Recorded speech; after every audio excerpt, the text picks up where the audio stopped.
It's Red Eye Radio. Gary McNamara and Eric Harley talk about everything from politics to social issues and news of the day. Whether you're up late or you're just starting your day, welcome to the show. From the Uniden America Studios, this is Red Eye Radio. Hello and welcome. He is Gary McNamara. I'm Eric Harley as we begin a Monday. Gary, how are you? I'm doing good. It's Thanksgiving week. Is it? All right, here we go. Yes, right, here we fine. go. You know, normally, it used to be in normal times that by the time we got to this show, there wasn't really a lot of news. Yeah. Oh, my God. It's just, what a zoo. Yeah, in years past, after an election, especially after a general election, there's all the wind is gone.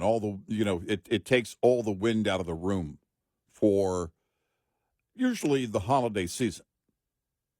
About a week after election, usually things calm down, and as we get close to Thanksgiving week, it's like, there's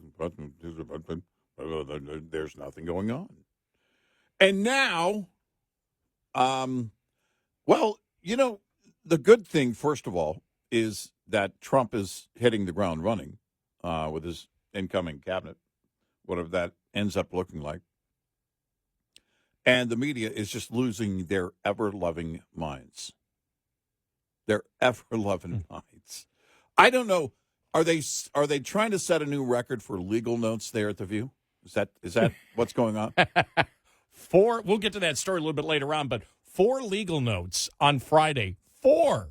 Yeah. Now, for those people who don't know, this, how long is this? It goes back at least over a year, doesn't it? With the View? Yeah. Where it didn't start with, it wasn't Whoopi not understanding that anti-Semitism is racism, was it? No, I think that's what was probably the preamble to it. A lot of the things that she has said is probably, we should probably have lawyers on staff in the control room as the show is happening. So what's happening is, it's a talk show like the View, as you know, like we're a talk show. But somehow the network got so afraid of lawsuits where they decided that they would have their lawyers monitoring the View while it was going on. And if they said something that they didn't like, that the lawyers didn't like, yeah, well, then you have to read a legal note. There was one on Thursday which made us laugh. Oh, my gosh, who would have ever, if you would have told me on Friday, or on, because Friday morning show before The View came on, if you would have told me by the time you come in Monday, you're going to see a story that there were 4 legal notes that they had to either update what they were talking about, which wasn't coming from their opinion, it was coming from the lawyer's opinion, or corrections from the lawyers. Mm-hmm. I can't imagine working in an environment like that. But as I've always said, The View gives the totally incorrect stereotype that women are blathering idiots who are simply emotional creatures who have no logic, no critical thinking skills, cannot connect the dots. And as you mentioned during the pre-show meeting, fewer than half of them are. I did not say that. Oh, okay. The View is not indicative of the women I know. Well, that narrows it down. I know none. Shh. Don't give those extra details. Uh-huh. Let's not get to the minutia of the details. Let's not get into the facts or nothing. But that's it's foreign, but it is. It is the totally incorrect stereotype that they portray, that women are idiots. Mm-hmm. And that's why you have to have on Friday 4. The lawyers correct them 4 times. Or feel they have to add because they're only covering half of a particular story. Yeah, right. Because it creates it creates a liability for the company, for ABC News, for ABC. And they're worried that someone could come at them with a lawsuit. That's what they're worried about. They're worried about they could get, as an organization, they could be sued.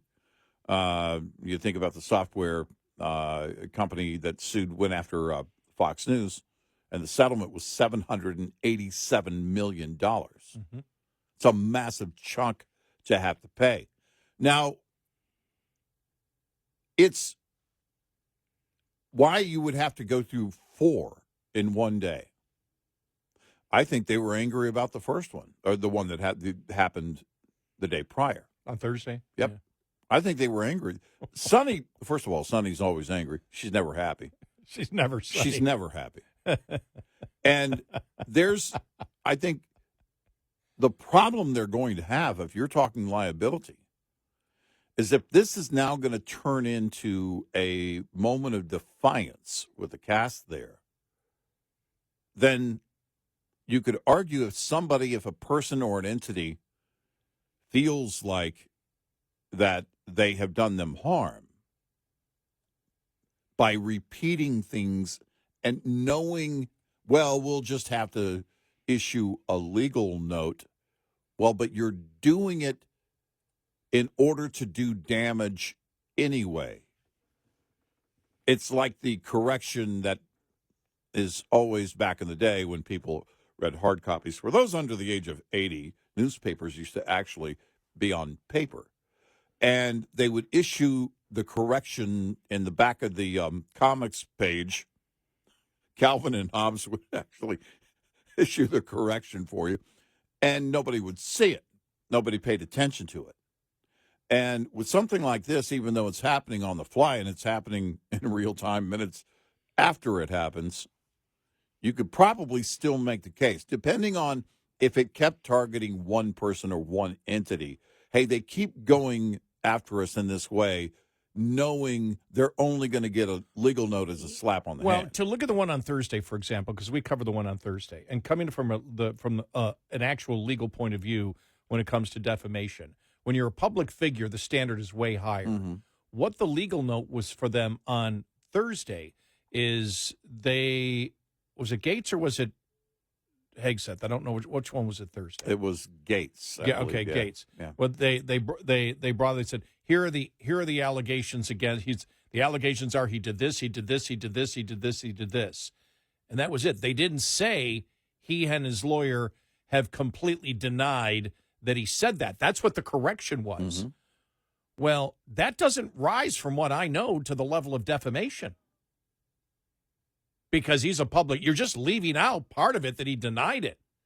And you're saying the allegations are, which is technically correct, you're just not completing the entire story. If you're a public figure. Well, sure, in that case, yes. And but so, if you keep, but the point is on Friday, apparently they just went full bore. And if they keep going after one specific person or entity, and not that I believe they will, but if they did, and they keep targeting one specific entity or person, then that could be a problem. Okay, they did the same thing for Hegseth. In another legal note, Austin said this on Friday. Peter Hegseth's lawyer said he paid the woman, his accuser in 2023, to head off the threat of a baseless lawsuit. He has denied any wrongdoing. Mm-hmm. So they're just not completing the sentence about what the other one did. I don't know of a defamation lawsuit in the history of defamation lawsuits where that has ever risen to that level. My point is there another agenda at ABC? Oh. Now, and I mean from the lawyers. Well, is there another agenda from the lawyers? Because those to do what? To temper what the I don't know. cast of the View is doing? Sabotage the show by legal note after legal note after legal note after legal note because they're not. And again, I'm not saying it's right what they're doing. We had somebody last week that got on our case, said, I listened for 2 minutes, and this is when we were going through Hegseth the allegations. And then we spent probably 45 minutes afterwards talking about what his lawyer said and parsing what his lawyer said. Mm-hmm. She didn't hear that part. She didn't want to hear it, and she went bonkers at us. And I went back saying, we covered it. Right. We covered all of that, and we covered it extensively. And I said, so please, stop it. It's public on Twitter. I said, so please stop it. and she just came roaring back. But when I listened, you didn't. Well, you can't. You have to look at everything in its totality. Did we cover it completely? Yeah, we covered it completely. We have no interest in lying. We have no interest in not telling the entire story. We never have. Yeah. But and my point on defamation, by the way, wasn't what happened on Friday or even last week. It was again, this is what I was saying. The risk would be if you keep going after, if it's the same person or entity, and so far it hasn't been, but if it's the same person or entity, that shows a pattern of going after that person in a way that wasn't responsible on the air. And by the way, if they're a public figure, there still could be a defamation depending on what you said. Right, but my point is in those two and the other two instances that I also saw, I didn't see the defamation. I wasn't prepared to get into. No, I wasn't saying there was. But I'm saying that the risk would be that was right, what I was saying. My going point forward. is not that there isn't risks down the road. Mm-hmm. My point is what the lawyers are doing right now. You have never had lawyers cut into any talk show and do what they're doing to The View. I'm not defending them. I'm just saying, well, no. Why are they never had this situation to begin with? Why, it's been going on for a long time. Why are they doing it? Why are the lawyers doing it when they know it's not defamation? Defamation does not fit the legal definition. I think defamation to a public figure. I think after the Fox News lawsuit and settlement, they're just wary. I think absolutely. And on The View, you've got to more than cover your bases. Yeah, but it was a specific allegation with Fox. No, I understand that. Right. I mean but still, everybody right now has to be sweating bullets as to what opinionated hosts on TV are going to say. They're calling Trump. They still call Trump a Nazi. Mm-hmm. He's a public. There's no difference between a public figure of Trump and a public figure of Hegseth or. Well, it's not the public figure. It's insinuating they committed a crime and all of these things. If you get into saying if we said Trump committed murder, no, but if you're saying the Trump committed rape, if you're saying the allegations though, right, that's a different thing. Right, the but I'm saying on that they're having to go out of their way to zip that up. Well, they're the only ones doing it.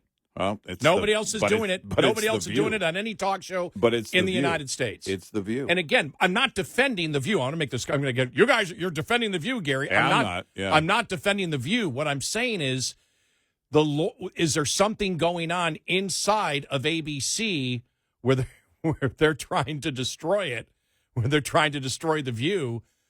That's what's sitting in my mind. The conspiracy theory. Because it's just not. Well, it's just not done. It's reining them in, telling them you just can't do this without completing the sentence. I mean, and everybody has to be on edge about lawsuits post-election. But it almost sounds like they're the program director, not the legal department. You need to do, because if we did that, we didn't do it and we got criticized for it. But if we did it, yes, our audience. In the case of The View, you better be a lawyer if you're the program director. But does their audience want the full story? When it's the opposite direction because she's trying to say she was defending was it Roman Polanski? It's not rape. Whoopi Goldberg. It's not rape. Now there's no legal liability in something like that, but when you have a cast that are blathering morons, every one of them, then it's probably a new standard for keeping them in line, saying you guys can't just go off on something like this and believe you're going to do this in a way that that the way that you do it. My thought is these major corporations are just getting sick of the completely bizarre, irresponsible things being said on their networks. Whether it's, why, CNBC, not necessarily CNBC, but MSNBC, they want to sell it. They want to get rid of it. Yeah. And there's a question, are these people going to last? They talk about CNN, major people are going to be let go. They're not making money on it.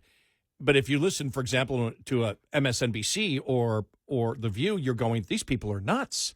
Well, I mean, they're just absolutely. And you want them on the air representing how far do you want it to go? That's what I think actually is going on somewhere in ABC. No, I think that's exactly it. I think they're trying to temper them, retrain them, if you will. You can't. We're not going to approach this. We're not going to get into a lawsuit. A lawsuit alone, whether that company thinks, they can win it or not, a lawsuit alone is going to cost you a ton of money. To do it 4 times in a show. Mm-hmm. I think a couple of things. It's the biggest beatdown I've ever heard, which is, it's awesome. I love that it's happening, but it's the biggest beatdown I've ever seen in a talk show. Yeah. It's the View. Could you imagine if every commercial, you only do an hour, their show's an hour, right? Mm-hmm. Imagine doing, with every single break we come out, we have to correct. We have a legal note from our lawyers. We need to add this to what we said. Could you imagine? I'd quit after an hour. I'd be like, I'm done, bye. Well, again, nobody's doing a script there, and none of them are responsible to the point that you have to be if you're a news organization. That's the other thing. Oh, yeah, I agree with you on that. I agree with you on that. Don't pretend The View's a news organization. Yeah. And when you are and ABC News is over your shoulder, you've got to do things a lot different. We got a great show ahead, 866-98-RED-EYE. This report is brought to you by Shell Rotella. With advanced synthetic technology, is designed to help keep your rig running with more mileage and less maintenance. Cold temperatures and water can lead to only one outcome, and ice has no place in a truck's air system. That's why it's crucial to keep your air system moisture-free as the temperatures begin to drop. One of the simplest and most cost-effective ways to keep moisture out of your air system is to change your air dryer desiccant cartridge. This should be changed as recommended by the manufacturer or annually as part of your preventive maintenance routine and preparation for winter. Make sure your air system is in top condition before plunging temperatures put it to the test. Lines open for your calls. 866-90-RED-EYE on Red Eye Radio.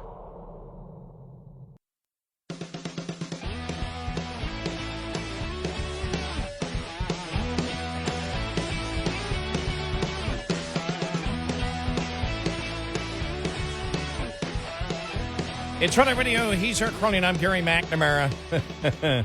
So, reading from the New York Post, I covered it. Co-host of the ABC talk show, The View, were forced to issue 4 legal notes. Let me see. Here they are. Okay, let me just get to it here. During a segment discussing George Santos, Behar brought up the former congressman's 23 criminal charges, including wire fraud. Several minutes later, she was forced to read a message from the show's producers that was sent to her iPhone. One minute. I just got a note, Behar told the audience while looking down at her device. We have to clarify that Santos eventually reached a plea deal after pleading guilty to wire fraud and aggravated identity theft. Is that a legal note? Co-host Haynes quizzed. Kind of. It's a clarification, Behar responded. In the same segment, the View stars discuss sexual assault allegations made against Trump's first Attorney General pick, Matt Gaetz, and his defense secretary pick, Peter Hegseth. Co-host Austin was again forced to read, like she was on Thursday, denials provided by both men's lawyers. I have a legal note, she said. Matt Gaetz has long denied the allegations and has not been charged with any crime. Also, another legal note, Austin continued. Peter Hegseth's lawyer said he paid the woman his assault accuser in 2023 to head off the threat of a baseless lawsuit. He has denied any wrongdoing. Several minutes later, Austin, a one-time prosecutor, issued a 4th legal disclaimer pertaining to Pam Bondi, Trump's new attorney nominee for Attorney General. I'm sorry, everyone. I have another legal note, she told the audience, to which Behar could be heard groaning, oh, my God. Both Trump and Bondi have denied allegations of a quid pro quo that his past donation played any role in her office's decision not to take legal action against Trump University when she was Attorney General of Florida. Oh, gosh.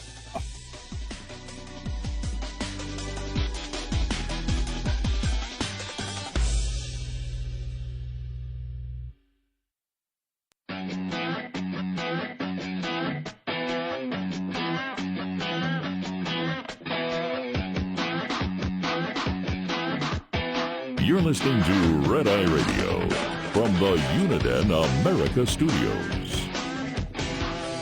It's Friday Radio. He's Eric Harley, and I'm Gary McNamara. Thank goodness for the Media Research Center, who's actually done a count. Hey, Gary, this just in. We have a legal note. We don't care. 36 legal notes so far this year. Then they put this It's together. going to be a new record year. You ready for this? All right. Here we go. Okay. Oh, okay, so you have to read this thing. Oh, I've got a legal note. I do have a quick legal note. You got to milk this cow. Yes, I have a legal note. Do you have a legal note again? Oh, I do. honey? Wow, another one. Two of them. I have two legal notes. Ginny denied any conflict of interest between her activism and her husband's work on the Supreme Court. Well, she doesn't talk acknowledged to him at night. That's my legal notes. But let me say this very quickly. Ginny Thomas has denied any conflict of interest between her activism and her husband's work. You got a A legal note. legal I have note. a legal note. Trump denied Esper's claims about wanting to shoot protesters. I have a legal note. Simon Lviv denies serial fraud and said he would proceed with a lawsuit for defamation. Congressman Loudermilk has denied any wrongdoing. You have a legal note. Roy Moore and Representative Matt Gaetz have denied any wrongdoing. Uh-oh, here's another one. Turning Point USA has condemned the group of neo-Nazis and said they have nothing to do with the organization. But you let them in. President, open your You mouth. let them in and you knew what they were. Oh, my gosh. It just goes on and on and on and on and on and on and on. Wow. Yeah, all that talk about legal notes has me hungry for legal notes. Wow. Man. I just think something is going on inside the management of these media organizations where they look and they go, what the hell are we putting on the air?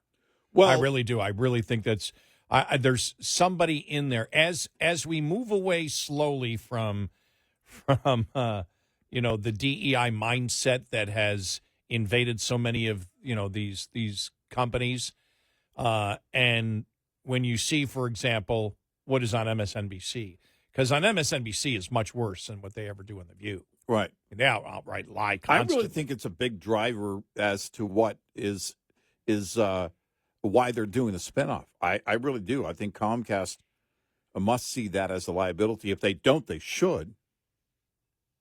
And they want to separate it. Think about that. They're keeping NBC. Not MSNBC or CNBC. Now, CNBC, I don't know what the ratings are on CNBC. They've always been pretty low.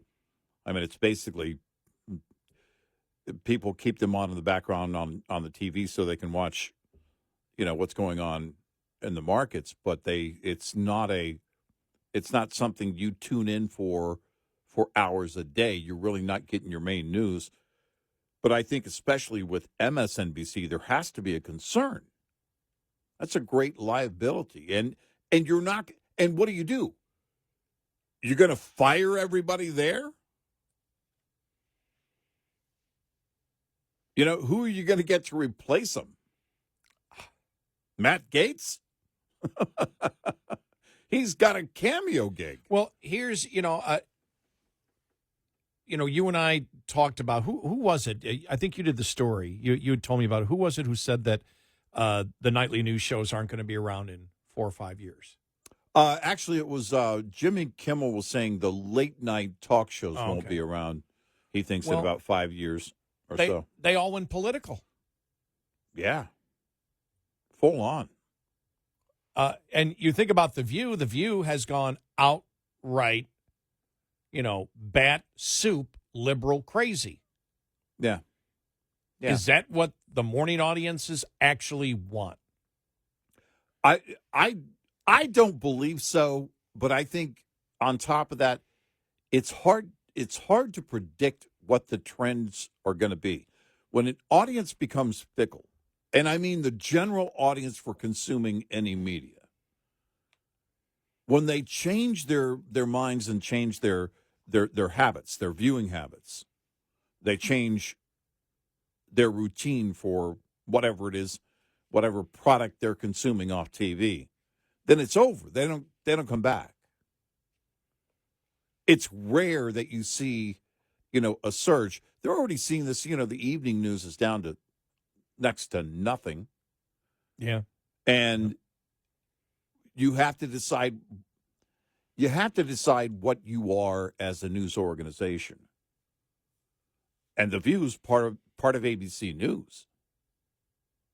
And you're not going to do away with The View. You just have to make sure that there are a couple of thoughts that after Thursday, they were probably after the show on Thursday in the halls screaming, the cast of The View. You know, this is garbage. We shouldn't have to go through this, blah, blah, blah, blah, blah. We know Sunny and the look on her face as she was deadpan reading the, practically rolling her eyes, reading the legal note on Thursday. After that, they were probably livid. And then on Friday, it was, if you're going to keep doing this, this is going to be the new practice of ABC News. This is, I think there are a couple of things. I think when you add into the Fox News liability, the overall liability of getting sued, but also the liability post-November 5th of losing more and more of your audience, because when you say The View, it's, from day one, it was one-sided. They've tried to put, some of the panel members over the years as someone on the right. Liz Cheney types I think on the right. I've been waiting for them to hire her forever since she lost in Wyoming. That's I think the makeup of it. It's, you're not going to, this is not going to be an age where it's going to be tolerated. And I think that was really a big part of the message sent from the results of the election. I think it's quite possible that it has something to do with it. That if you're going to do this, and we know you're not on the side of whoever it is, Hegseth or Matt Gaetz or anybody on the right, and some on the left, then at least we have to come off as sounding fair. That when we did the story, we made it clear they denied the charges, they denied this person and their lawyer, blah, blah, blah, blah, blah, or this actually happened. This was the result of that. Nobody was ever arrested, or whatever they have to say in order to sound at least somewhat balanced. Well, if you're just trying to tell the story before you analyze it, you include everything, right? Mm-hmm. Because if somebody said Gary robbed a bank, the next question would be, have you talked to Gary? Has he denied it? Right? That's logically the next thing. Mm-hmm. Is and especially in this day and age with accusations being thrown left and right, all right, you do want to see how the person who the allegations are being thrown at, how they respond. Mm-hmm. That's just part of the story before you analyze it. Yeah. You could still look at it and say, well, this is the evidence that exists that we know of, and obviously, even though he denies it, we believe he's guilty. I'm not talking about either of these cases, by the way. I'm just talking in general, generically, right? Mm-hmm. It doesn't hurt your story if you believe,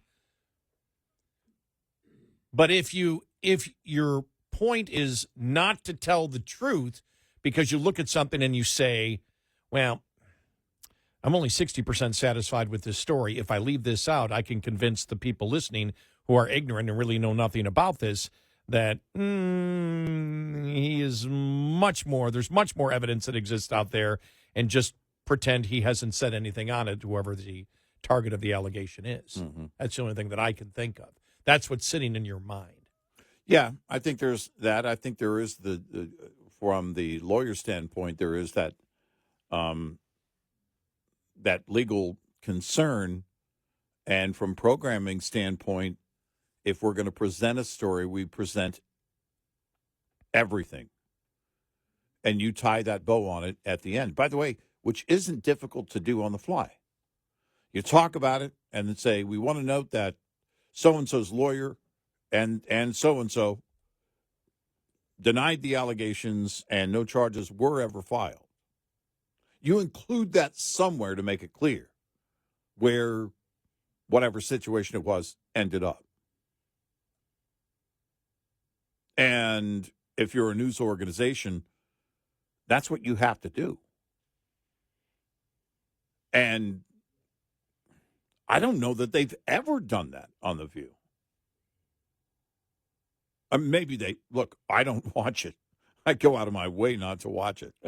So maybe on other stories, they tied it up at the end before they went to a break or transitioned into another segment.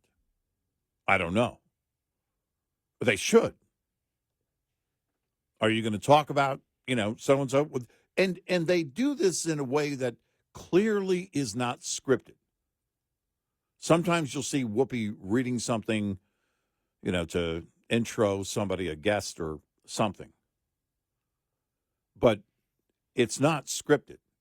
And maybe they're telling them, you need to include these things, or you need to make sure that you have it in your mind, that you're thoughtful in the way that when you present this story and your opinion, at some point you say these things. This is where it ended up.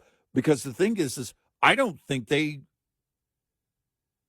half of the time, they know how it ended up or care how it ended up. This has been the play of the liberal activists and media for a long, long time. That does seem, I would agree with you on that. It seems like through the lawyers, through the legal department of ABC, they're wanting to nudge them to tell the complete story before they give their opinion. They're basically retraining them. That if you guys aren't going to do this on your own, we're going to do it. Yeah. I haven't seen. Is there someone else? Is there a new person in charge at ABC News? I don't know. Or maybe someone new that's running that show. I don't know. I didn't see that, but maybe. I don't know. There has to be also a concern, too, that if you're going to do a show like that, and it is going to be within the ABC News wheelhouse, then after this election, just do your due diligence on covering the entire thing when you put things out there like this.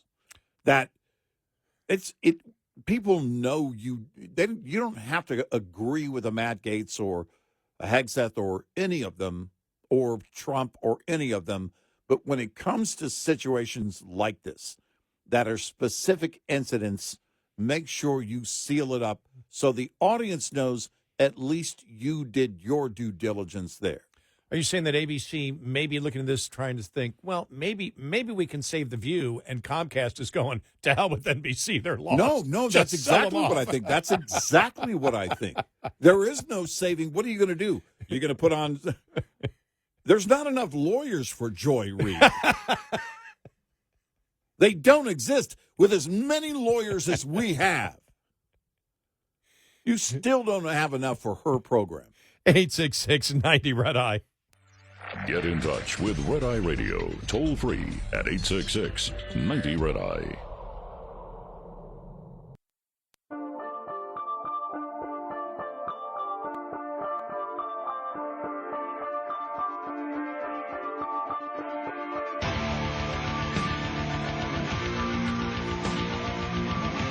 It's Red Eye Radio. He is Eric Harley, and I'm Gary McNamara. Welcome and good morning. Well, Matt Gaetz will not fill his seat. Why the loyalty to Matt Gaetz now?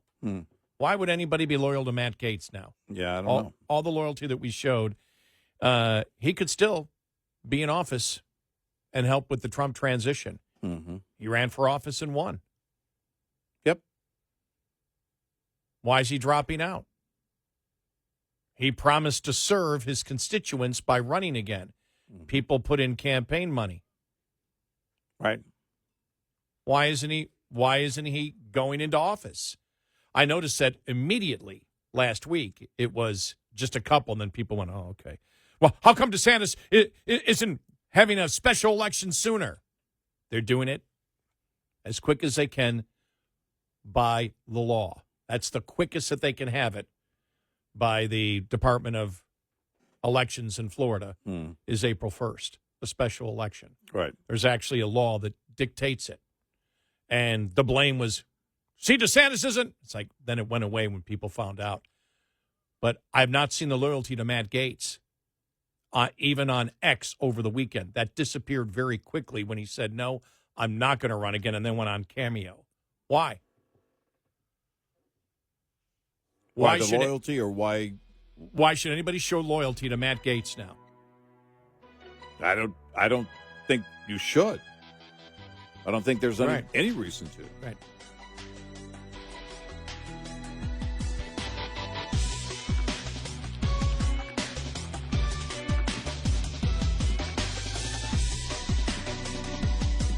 Top of the Hour News is brought to you by House Products. Visit houseproducts.com. This is Red Eye Radio on Westwood One.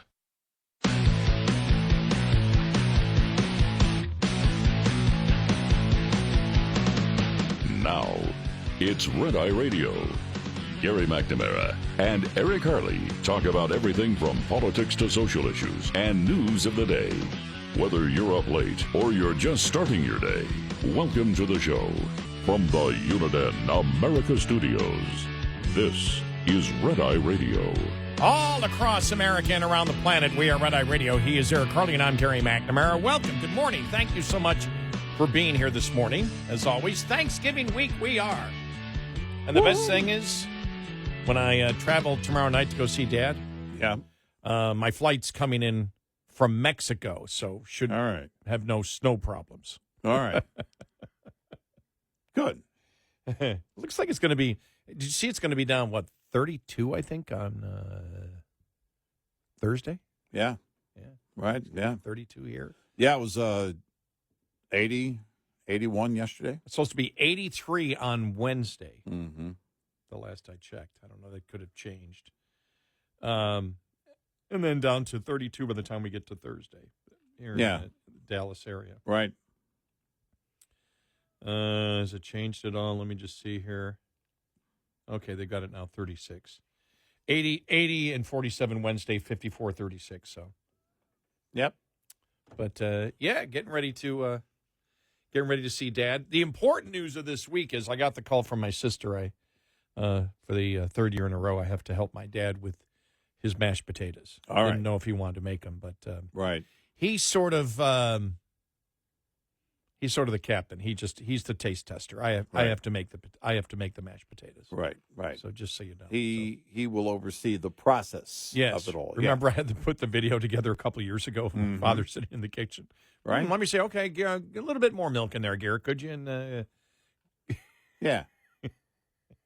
So, make sure it's right. Yes. So it's become a tradition now. Dad just has, he's got his stenosis in the back, but so he doesn't walk too well, and it pains him to stand. And it's like, Dad, okay, you tell me what to do. So it's a great discussion that we have, and I just love. Okay, Gary, I think it's long enough. You've had the mixer on long enough. Okay, let me taste it. So there you go. So. There you go. It'll be a great Thanksgiving. Good. I hope everybody has a great Thanksgiving, and make sure to talk politics at the table. Right. And bring your legal notes.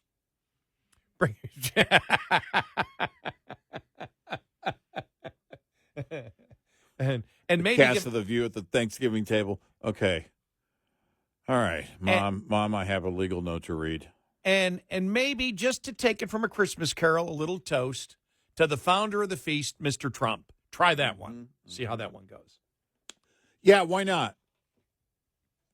That is not any encouragement to drink heavily if you're a liberal. To be clear.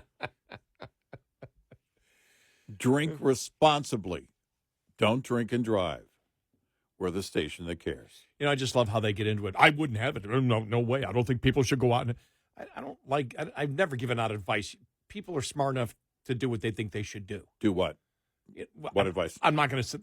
Don't go to your relatives' parties if anybody disagrees with the politics. Oh. All the stuff you saw from the left last week. Yeah. It's like, We don't tell people how to live their lives. By the way, listen to the show every single day, 24/7. Well, the meter for me has changed as I get older. It used to be the more the merrier, and now it's, look, the fewer the better. I mean, I like my grandkids as friends, but let's not carry this into a thing. Yeah, You're telling me I have to feed them too? I can't wait till everybody dies and I can just celebrate these holidays alone in my house with my cat. Mm-hmm. Exactly. Or as I call it, sleeping. I don't need this. Turkey's boring anyway. What are we doing? Let's move on. All right, so let's talk about the Trump picks. All right, since now all the picks have been done. Right. All right, our first worry has always been, and if you've listened to the show, you know that the reason we voted for Trump, and we gave the specific reason that rose above everything else, which was the weaponization of government and the lawfare. That has to, if you don't get rid of that, you don't solve any problem at all. Right. And so at least at the minimum, there's a pause. Our biggest fear of a new Trump administration would be, as a lame duck, he would move to the left because he's had leftist tendencies before, and we're just not sure where he might go. Number one concern, the closeness with Elon Musk. Elon talks about the fact that we have to cut. I suggest the first thing we cut is all EV subsidies. Would he agree with that? Remember, he is not a climate change skeptic like Trump is. He has that opposite point of view. He wants the government subsidies for his electric vehicles. Trump does not. That's a concern, the closeness that they have. The worst pick based on issues by far was Trump's labor secretary choice. Right. Representative Lori Chavez, is it DeRemer? DeRemer. Absolutely an abomination by Trump. Absolutely the worst possible pick ever. Randy Weingartner is a fan. Oh, yeah. Yeah. No, she's pro-union. She is not just pro. There's a difference between being pro-union and pro-union management and not the worker. She's for the PRO Act, which would have effectively banned gig jobs. Let me find it here. Wall Street Journal wrapped it up really good. Here we go.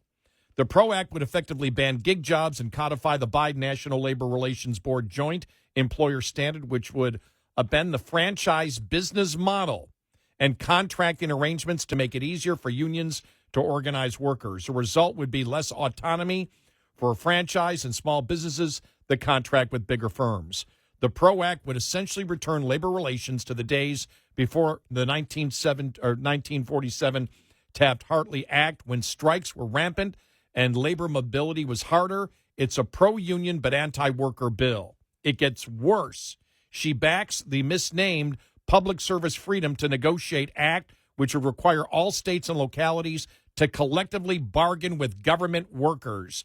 This is a recipe to turn Texas, Florida, and other GOP-controlled states into fiscal basket cases like Illinois, California, and New York. Yep. That is not As labor secretary. Think about that. Right. As labor secretary. I can't imagine a worse pick that Trump could pick. Couldn't imagine. And people say, well, he owed the labor unions. He doesn't owe them a damn thing. Nobody endorsed him. Well, this isn't a quid pro quo. What he owes is the American people. Yeah. And to get basically the full endorsement of Randy Weingartner and the push. Remember, unions were never about, ever. The creation of the unions was, whether you talk about Roosevelt, whether you talk about the probably one of the most known labor leaders in American history, George Meany, all were against unions in government. And the person that Trump put into labor secretary believes that it should be mandated that states have to negotiate and states and local governments have to negotiate with unions. They are not profit-making entities. Nope. And by the way, that might hurt the department.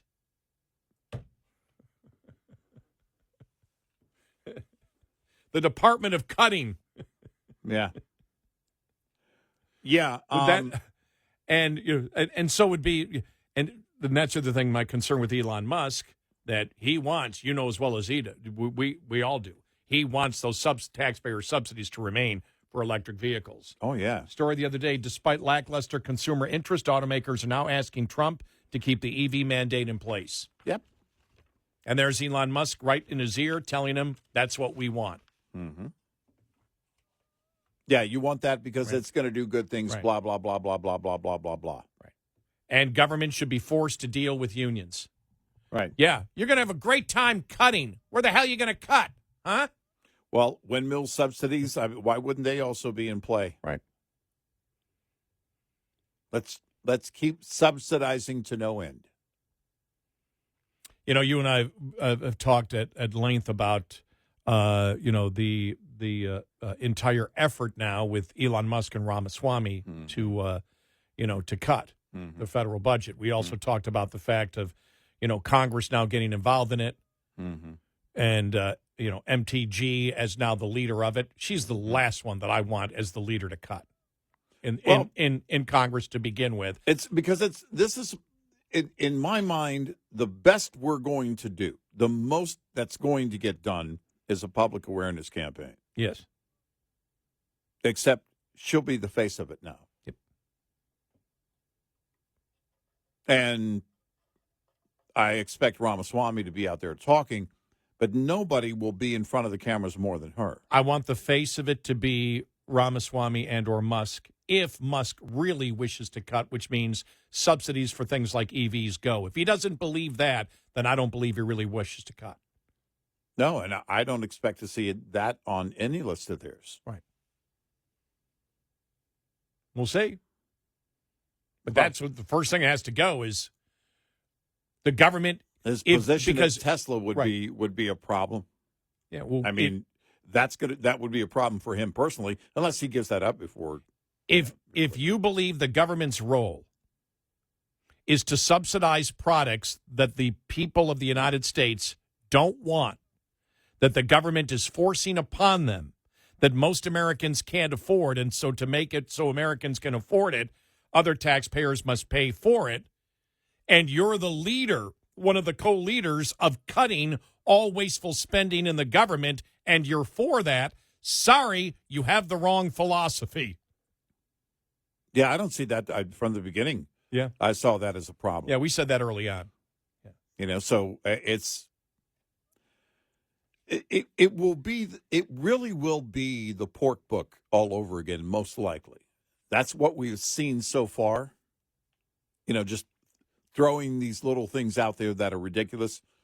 Like how much cocaine does a pigeon have to do to fly from New York to L.A.? Mass quantities. It depends on what flight he's on. But it will likely be that kind of stuff. And the problem with that being only that is that it kind of becomes kind of that's stupid. And then nobody gives it any second thought. Right. It doesn't become very serious. Well, where we're in the big ways that we're overspending, one of the things is also going to be, I'm sure, some of the foreign aid that comes up. Now, Trump is already on that. That's, Trump, in terms of nations paying their own way, it's indirectly related to foreign aid. But that's already on Trump's agenda. I don't know how much of that will float to the top as a part of the DOGE. I'm not sure. When you look at, did you see that they tempered? It's gone from cutting $2 trillion now to $500 billion. Right. $500 billion in cuts instead of $2 trillion. Remember the $2 trillion about a month ago? Right. And you and I are like, in over 10 years? Mm-hmm. Oh, $2 trillion in a year. Mm-hmm. But you made the greatest point. So they come out with this report on July 4th. of 2026. Right. Does anybody believe that when you're starting up the primaries for 2028, because that's what's going to happen, right? Well, no, I'm sorry. No, you still it's the year. midterm. The midterm, yeah. Just the a few midterm, months that's later. right, the midterm. I'm sorry, I got my years confused.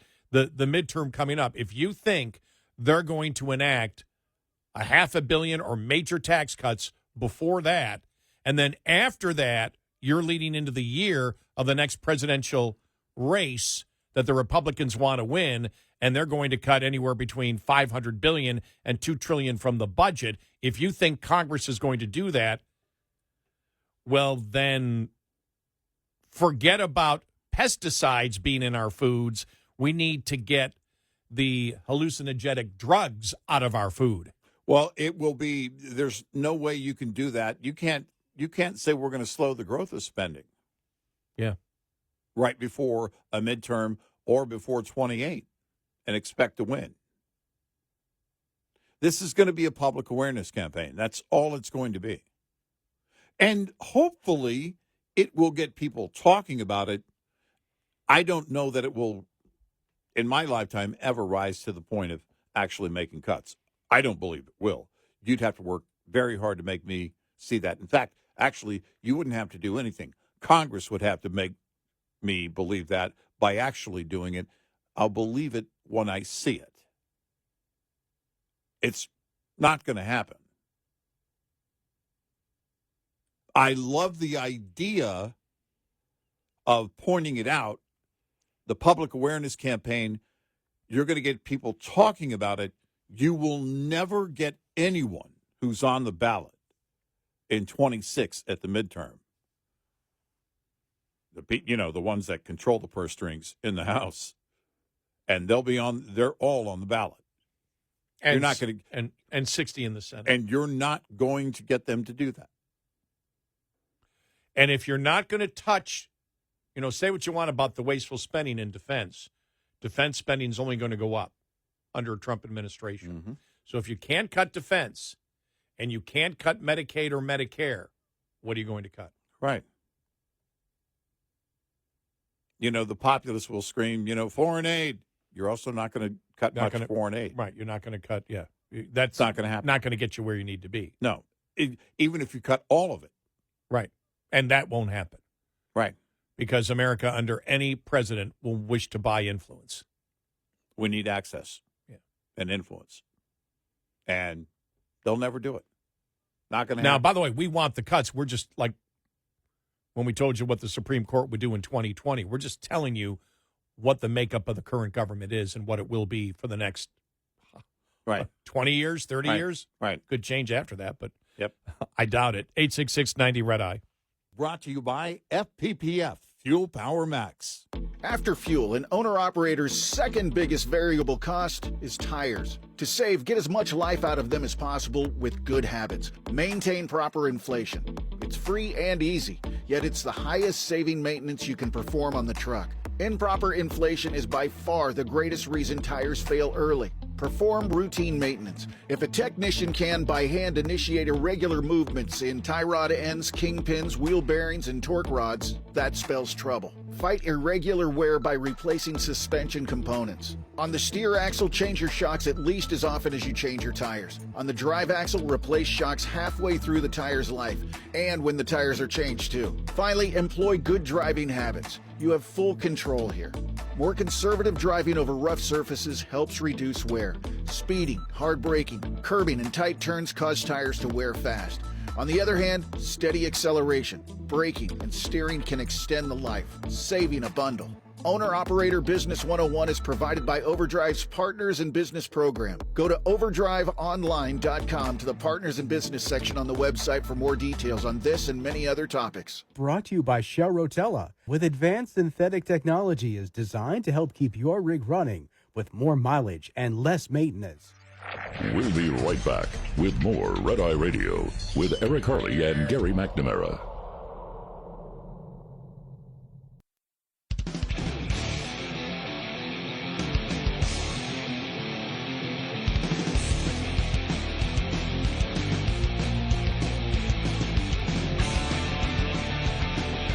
It's Harley Radio. He is Eric Harley, and I'm Gary McNamara. Welcome and good morning. By the way, we'll have more on that story that was out. Just the News had it. Automakers are asking Trump to keep the EV mandates in place, and also get into the whole thing that Elon Musk and Ramaswamy are talking about, that the president can cut unauthorized spending. If you understand how the budget works, unauthorized spending does not mean that money is being spent that Congress hasn't authorized. Right. Unauthorized spending is just the technical term for what they use. If they're not going to authorize it, they appropriate it. Either way, it's approved by Congress. Right. That's the problem that they have with that. So.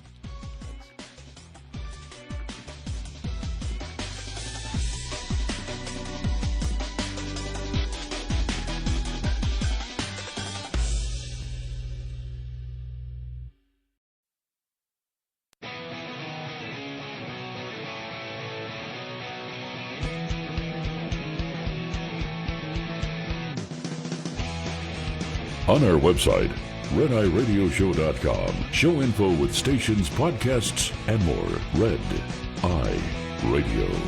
And he's Eric Harley, and I'm Gary McNamara. Welcome and good morning. Download our Red Eye Radio app today, and you can listen when and where you choose. Okay, the problem for Musk and Ramaswamy, number one, I want to explain it better than I did before. What they're saying is they're going to target $500 billion in unauthorized spending. Mm-hmm. So you'd look at that and you say, okay, it's unauthorized spending. We should stop it, right? Mm-hmm. And then the next question you ask, if it's unauthorized, how does the money get there? Right. Right? Right. How does the money get there if it's unauthorized? That's because what they're talking about is this. Let's say Congress comes up with a 5-year plan to fund something.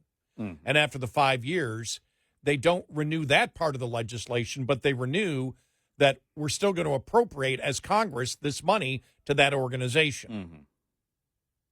Right. There's a variety of reasons they do it, but that's what they do. Right. So Congress is authorizing that the money goes there. And so it's the technical term of unauthorized versus appropriated. And that's the thing there, which, you know, you've got many of the budget people saying, do they know the fact that Congress is still appropriating it, which is congressional approval? Mm. Now, I'll have to go and look at any of the court cases, but if it was actually unauthorized, if the money was just flying through, there would have been massive lawsuits on this a long time ago. Yeah. The fact is, whether Congress authorizes it or appropriates it, it's still Congress spending the money and approving of the spending of the money. Mm-hmm. The money just doesn't float out there and it continues. Congress has to continue it through an appropriation. Now, you might not like the process of it, but the fact is you're talking about words, not, you're talking about words which don't necessarily indicate that Congress has not approved that spending. Right. That's the problem. Right. The problem is it all goes back to Congress.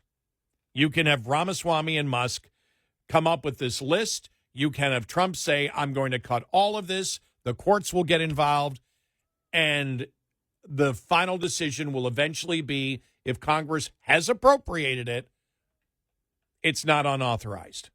Right. Because they're the ones that get to do it.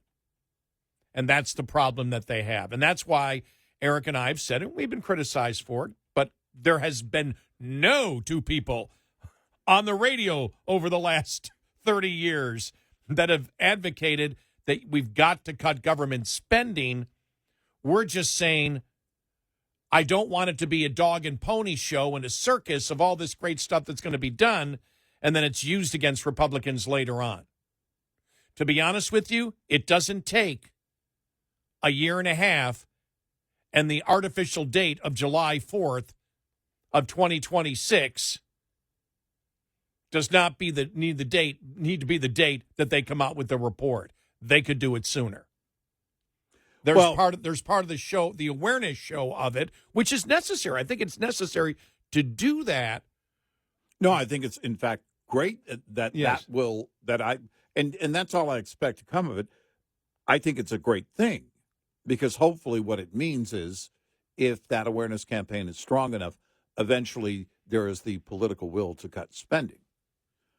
It won't happen in time for the midterm in 26, and you won't see anybody act on it in 26, with the exception of a handful of Republicans that are still fiscal conservatives that in their district, if they're in the House, may be able to get away with campaigning on that.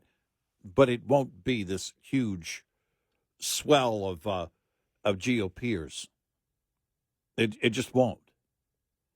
And that likely won't be the case in 28 either. But again, building the political will to get this done, even when you get the political will, let's say that the report drops in 26 and then there's this massive wave of political will and people calling for cuts. Then you have to start cutting. Yep. Then you have to get into the details with the devil, because that's where he is. That's all of the entire process of putting that together and writing the bills that would be required to actually do the cutting is where you hit the brick wall every time. And one of the problems is by allowing the federal government to get as big as it has with responsibilities that the founding fathers never imagined they would be involved in. Once you get the monopoly going, it's almost impossible to stop. That's all until you run out of money, as you found out. You know, when you see other countries out there, it's very tough to cut unless you run out of the money. Yeah. And when you can borrow the way that you do, that's why, you know, the country was set up that the federal government had very few responsibilities. Yeah. Most of it was taken care of by the state. Why should it be done that way? Because the state can't borrow money like the federal government. The state can't print currency like the federal government. Yeah. And if you want a perfect example of that, liberals only want a nationalized healthcare system, a Medicare for all, because you can go into massive debt to do it and put it on future generations. Mm-hmm. It failed in every state that tried to do it, California, Colorado, Vermont, because you can't borrow money from future generations to provide that type of health care for Americans today. Right. So, boom, failed in all three states. And so it's like, okay, let the federal government take care of everything because we can just put it on future generations. And now you look at the situation that we're in right now. That's the problem of attempting to cut when it gets so massive, and the fact that the people that are spending the money are actually the furthest away from the people. Right. You want spending. Look at when property tax rates go up. Mm-hmm. When property tax rates go up or local taxes go up, people will protest locally. When was the last time anybody protested over federal taxes? Was when I became a talk show host in '89. Mm-hmm. That's the last one I remember. That's the last federal protest. That was that clean sweep, and that was all based on the debt was getting too high, and I think it was $4 billion at the $4 trillion at the time. Mm-hmm. $4 billion. $4 trillion at the time. So yeah. Soon will be 10 times that. But, yeah, so it's great that the awareness and everything else, we're just saying temper your expectations about what this government can actually do, because it doesn't matter if Trump wants to do it and Ramaswamy wants to do it and Musk wants to cut spending, except for electric vehicle subsidies. Doesn't matter what they want. It's the reality of you've got to have Congress do it. Right. And I don't see that. I don't know for any massive cuts how you could ever get 60 votes. And the whole thing that we got a loophole because of the unauthorized spending, that's totally false. Yeah. Because it may be unauthorized, but it's been appropriated, and the courts will look at that and go, there's no difference. Congress appropriates it, or it's unauthorized for a particular amount of years is no different. If they wish to spend money for a year on something, it's Congress, they can do it. Mm-hmm. You're talking about different terms, but the fact is Congress is approving an appropriation or an authorization. Right. Yeah, if departments come in and they spend money in the budget that wasn't authorized for that particular purpose, then that's one thing.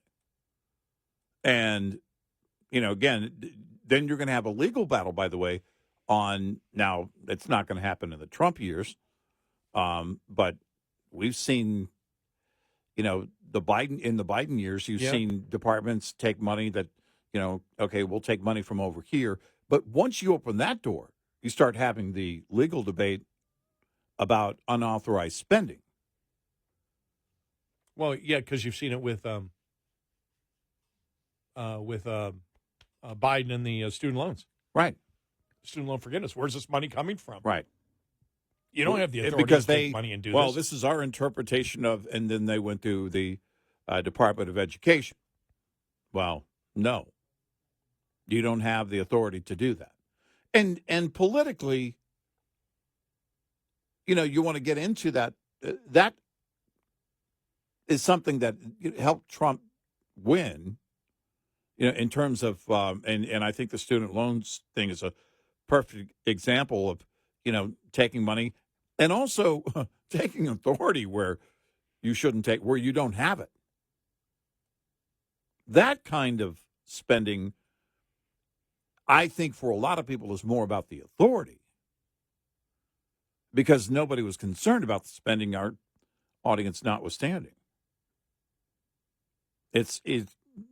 You're going to get into that conversation about, all right, but can this department use this money for another purpose? Right. And that's All where right. the courts get involved. Exactly. Right. And then you're going to kick that door open, which, by the way, is a worthy fight. And if, Musk and Ramaswamy tell Trump, look, this is unauthorized, and Trump says, fine, we're canceling it, then you'd have the lawsuits begin immediately because, okay, they didn't authorize it, but they appropriated it. Mm-hmm. And the courts will look and say, what's the difference? Did Congress approve the money being spent, even if it doesn't fit the technical term of authorized? Right. It wouldn't be about, at that point, because we're talking about cutting money from the standpoint of the Department of Government Efficiency. You wouldn't be able to cut that spending. It would just have to be used in the way that it was designed by Congress within whatever department. And the appropriations are done at times because they say we want to give this department leeway of how to spend this money. Right. And they can give them that authority. Right. And but so the concern, in that regard really has been a greater concern over the authority of departments or any administration being able to do things administratively and work around, Congress or, in the case of the liberals, the Constitution. Oh, yeah. But in terms of taking that money and cutting it and saying we're going to cut unauthorized spending, well, you're not going to cut it. If a department is misusing it in a way that it wasn't authorized for, then that's one thing. But you're not going to do away with that money. That's not going to be slashed from a budget. That just has to go back to use of whatever it was appropriated for. 866-98 Red Eye. Coming up, more with Gary McNamara and Eric Harley. It's Red Eye Radio.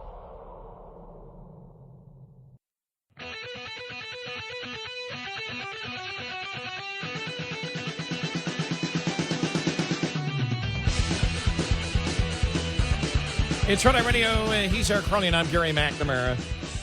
So, and coming up on the top of the hour, we'll get to that one story about the automakers now asking Trump to keep the EV mandate in place. Mm-hmm. And then you look at, because we were talking about, the labor secretary pick, horrible, absolutely horrendous.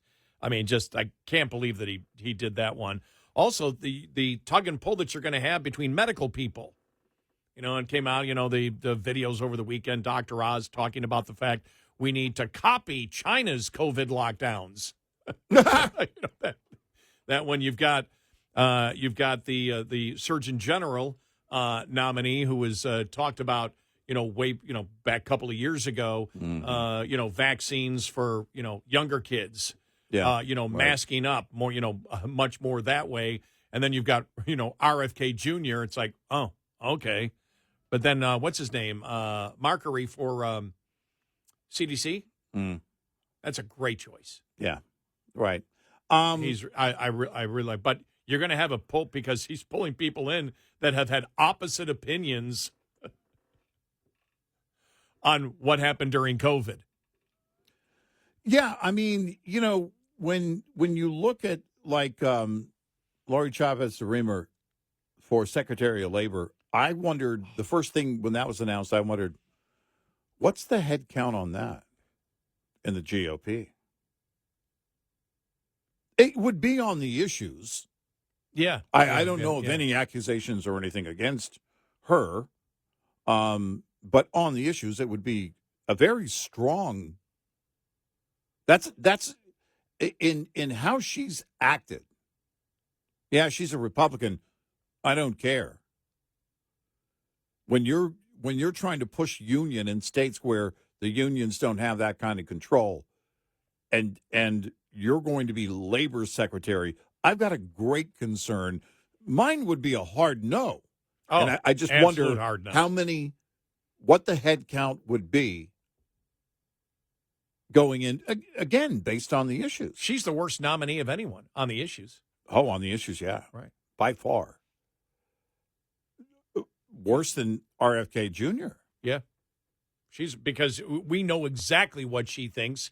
He is tempered, gone back and forth on it. But when it comes to especially the law that she would want to put in that would mandate through the federal government that states and local governments have to negotiate with unions to become unionized. Right. That'd be, are you out of your freaking mind? Yeah.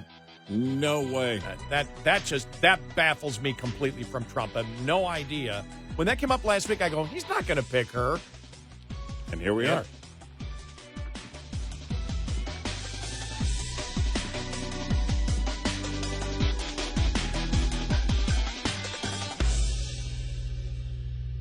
This is Red Eye Radio on Westwood One.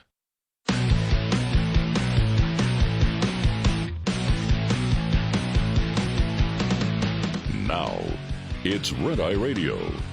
Gary McNamara and Eric Harley talk about everything from politics to social issues and news of the day. Whether you're up late or you're just starting your day, welcome to the show. From the Uniden America Studios, this is Red Eye Radio. All across the USA, we are Red Eye Radio. He is Eric Harley, and I'm Gary McNamara. Good morning. Thanks for being here. Thank you. Thank you. Thank you. I love this one. Outgoing independent West Virginia Senator Joe Manchin slammed some of the advice President Biden received during his time in office, arguing that the guidance created blind spots for the president on inflation, immigration, and Afghanistan. Appearing on a CBS podcast on Friday, Manchin recounted how he tried to convince Biden to work across the aisle on the American Rescue Plan and how he warned about the dangers of inflation if Democrats went through with plans to extend unemployment benefits through October of 2021, but was ignored thanks to the advice of 17 Nobel laureates. Mm-hmm. I warned of that, and I got criticized. As you recall, they told me we have 17 Nobel Prize winners, Manchin said, later arguing that they were 17 educated idiots. Yeah. That were telling Biden what you want to hear because you paid them. Wow. Oh. Yeah. Are we finally done with that? Well, are we done with the days of these so-called 51 intelligence agents? Intelligence leaders say it was Russia collusion. Well, I have a letter signed by 74 former radio hosts who say, I'm sorry, what? Let's be clear. That beginning part there, Manchin has never slammed anyone. He's not capable of slamming. That's true. That is probably inaccurate. We get a legal note on that one. Yeah. He lives on a boat. There's no slamming on boats. You can't live on a boat and slam people too. Yeah, I tried to warn them. It's okay, Joe. You're done. It's okay. It's over. Jeez. Yeah. Get back to the No Labels Party. Oh, wait. Is the No Labels Party, are they still around? Are they still? Oh, man, Did they I don't want to shutter their doors yet? I don't want to look this up because I have a feeling we're back for 2028. Yeah. And we mean it. Mean what? We don't know. We can't tell you what we mean. I'm sorry. I just put it into Google. Want to know what came up immediately? Mm. No labels. Power to the middle. Power to the nothing. Power to the whatever. We are the void of political parties. A massive void. I called it. You ready? What? Make sure here. Oh, okay, no. Okay, this is okay. I just saw after a divisive election. I thought it was about now. No, they haven't updated it. After a divisive election, now more than ever, America needs a block of House and Senate members from both parties willing to be voices of reconciliation and bipartisan problem solving, from launching the Problem Solvers Caucus to hosting bicameral meetings and leading the unity ticket for the 2024 election. No Labels takes bold action where others won't. Well, maybe it is. They're saying, and leading the unity ticket for the 2024 election. Is that what they, I don't know, because you didn't lead anything because you gave up. Good God. Good God. Yeah. We need leaders that will unite, not divide. Yeah. Yeah. Good God. Unite around what? Could you call it the no memes party, maybe? Stop with the meme mentality. The No Backbone Party. God. I mean, it's childish. The No Opinion Party. We don't have an opinion. Let me see if they're in the news at all. Yeah. I kind of hope they come back in 28 or 26. Did they have anybody running in the House? Washington Post has a No Labels goes after opponents of third-party presidential bid in court 13 hours ago, but I can't get through the paywall. But other than that, I see nothing recent for No Labels. Right. So, Yeah. just how useless. Yeah. But I had to look it up. Oh, man. The No Backbone Party. The No Opinion Party.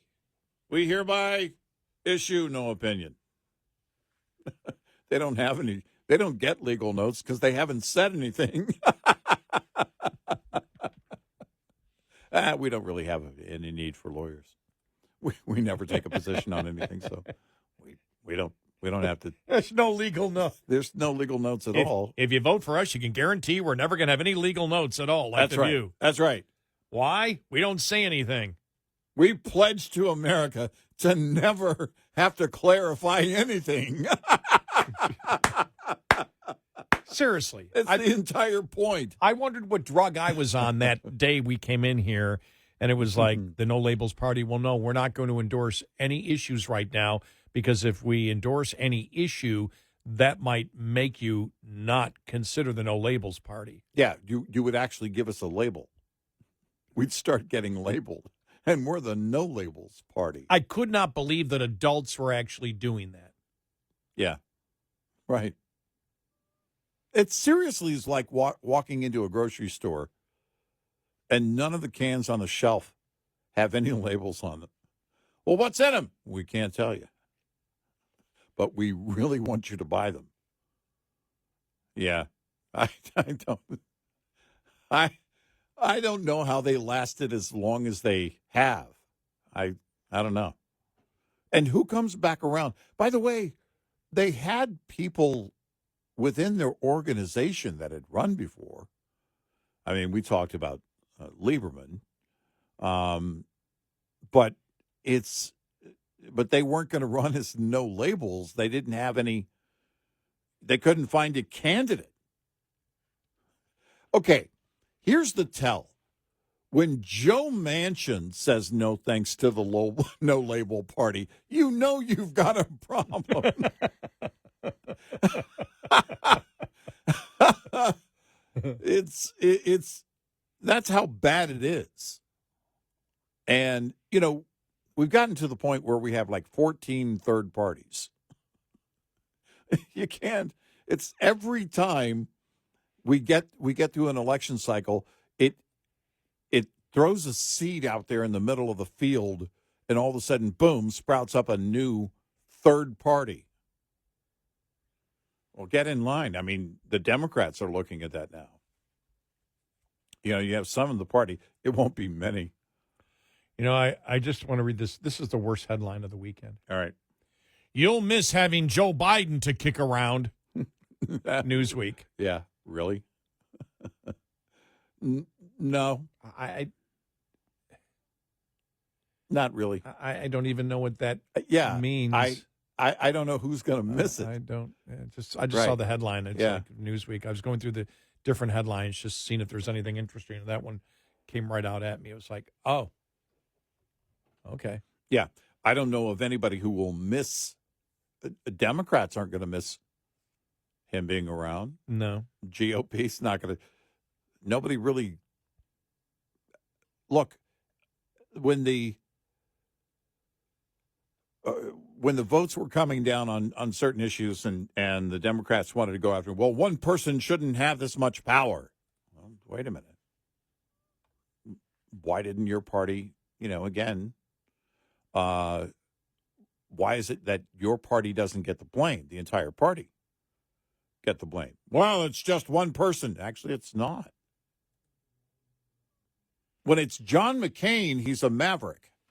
Well, when it's Joe Manchin, he's the devil. Well, one of the perfect examples is that no Democrat now is talking about packing the Supreme Court. Right. Yeah, exactly. In fact, what was it? That's gone away. The one Democratic congresswoman from Texas. Well, no, I wanted it only if the Democrats were in charge, not Republicans. Right. Yeah. Right.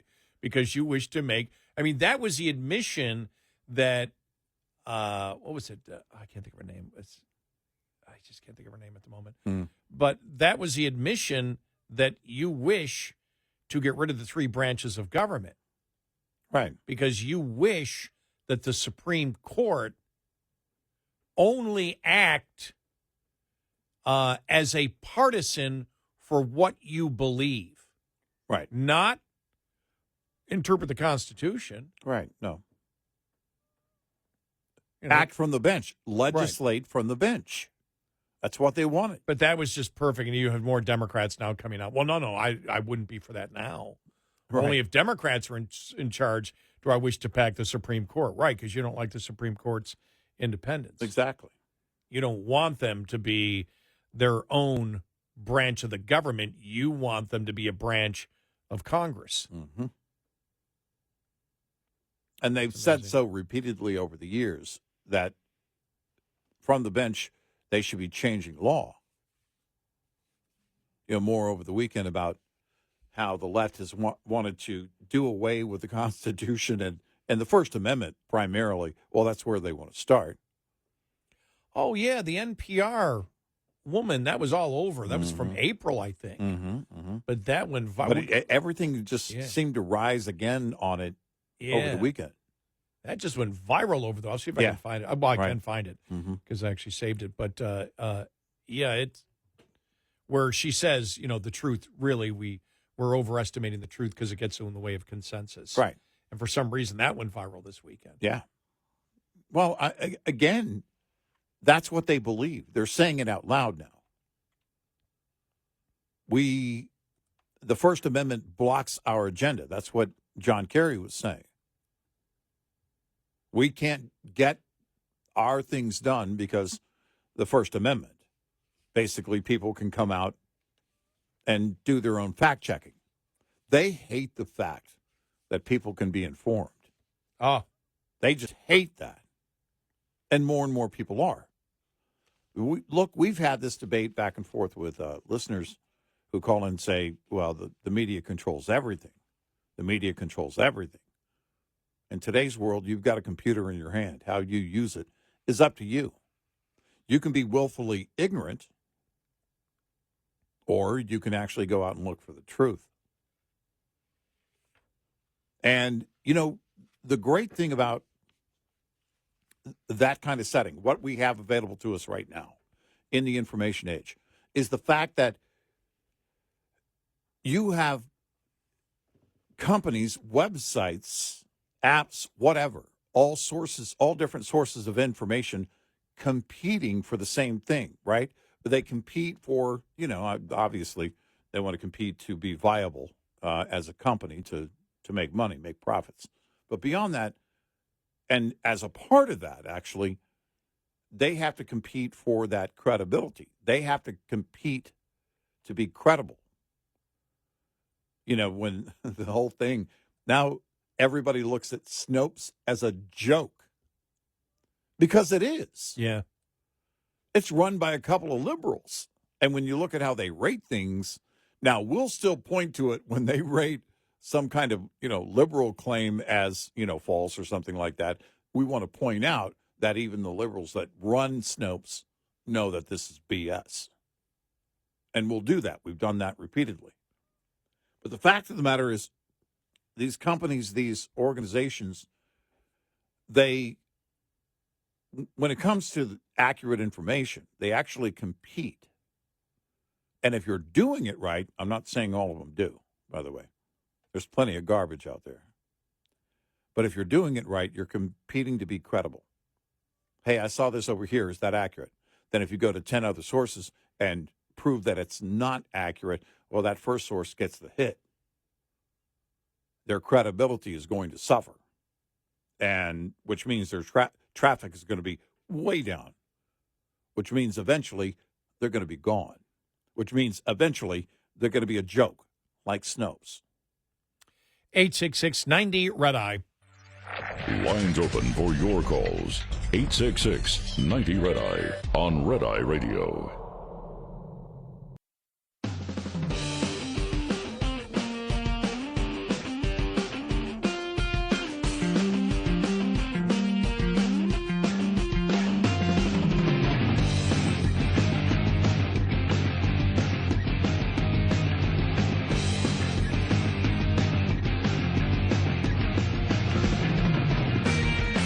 It's Red Eye Radio. He's Eric Harley, and I'm Gary McNamara. Here's the headline here. Despite lackluster consumer interest, automakers are asking Trump to keep the EV mandate in place. From Just the News here. While consumer interest in electric vehicles have failed to keep up with the Biden-Harris administration's federal EV mandates, which led to huge losses, the big three U.S. automakers may pressure President-elect Donald Trump, or planning to pressure Donald Trump to keep the requirements in a quest for stability and predictability. What a load of horse manure that is. So that we can plan for our end. If you know the end is coming, then it makes it easier to plan for it. Ford, General Motors, and Stellantis, the New York Times reports, citing unnamed lobbyists and officials from several car companies, want Trump to keep the EPA's tailpipe emission standards, which restrict the amount of emissions that products can produce across fleets. In a letter to Trump, the Times reported, the president of the Alliance for Automotive Innovation, John Bozzella, which represents the manufacturers of almost all new vehicles sold in the U.S., automakers' success depends on stability and predictability in auto-related emission standards. In order to comply with the mandate, more than half of the vehicles sold according to the EPA, will need to be electric by 2032. By some estimates, to comply with federal mandates, automakers will need to make nearly 70% of their lines electric by 2032. If Trump doesn't do everything he can to get rid of the EV mandate, then he's as far left as you can be. That has to be one of the top priorities. Yep. Eliminate, by the way, which really is what the American people want. They don't want the mandates. No. Nobody's asking you to outlaw EVs, but if you don't get rid of the mandates and you make no effort to get rid of the mandates, then you're just as good as Governor Newsom. Yeah. You're giving people like Governor Newsom that kind of power over and over again. And, by the way, leverage to run in 28. Because if your move is going to be a lot like what they're doing, well, they're going to carry that and use that. Well, these are the things we agreed with Trump on, and we want to take it even further, blah, blah, blah, blah, blah. You ready for this? All right. Now, I want to make this clear. I did not read this part when I made my comments earlier. All right. I had not read this part. Mm-hmm. Tesla CEO Elon Musk, who has a very close relationship with Trump in support of his campaign, will head Trump's proposed Department of Government Efficiency, which aims to shrink the size of government.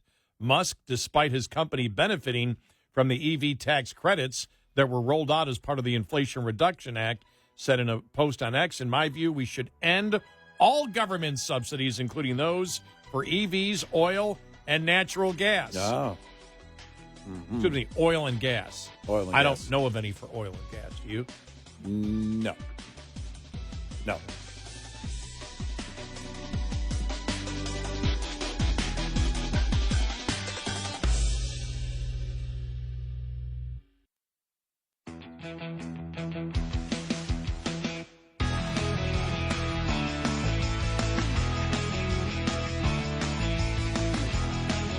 You're listening to Red Eye Radio from the Uniden America Studios.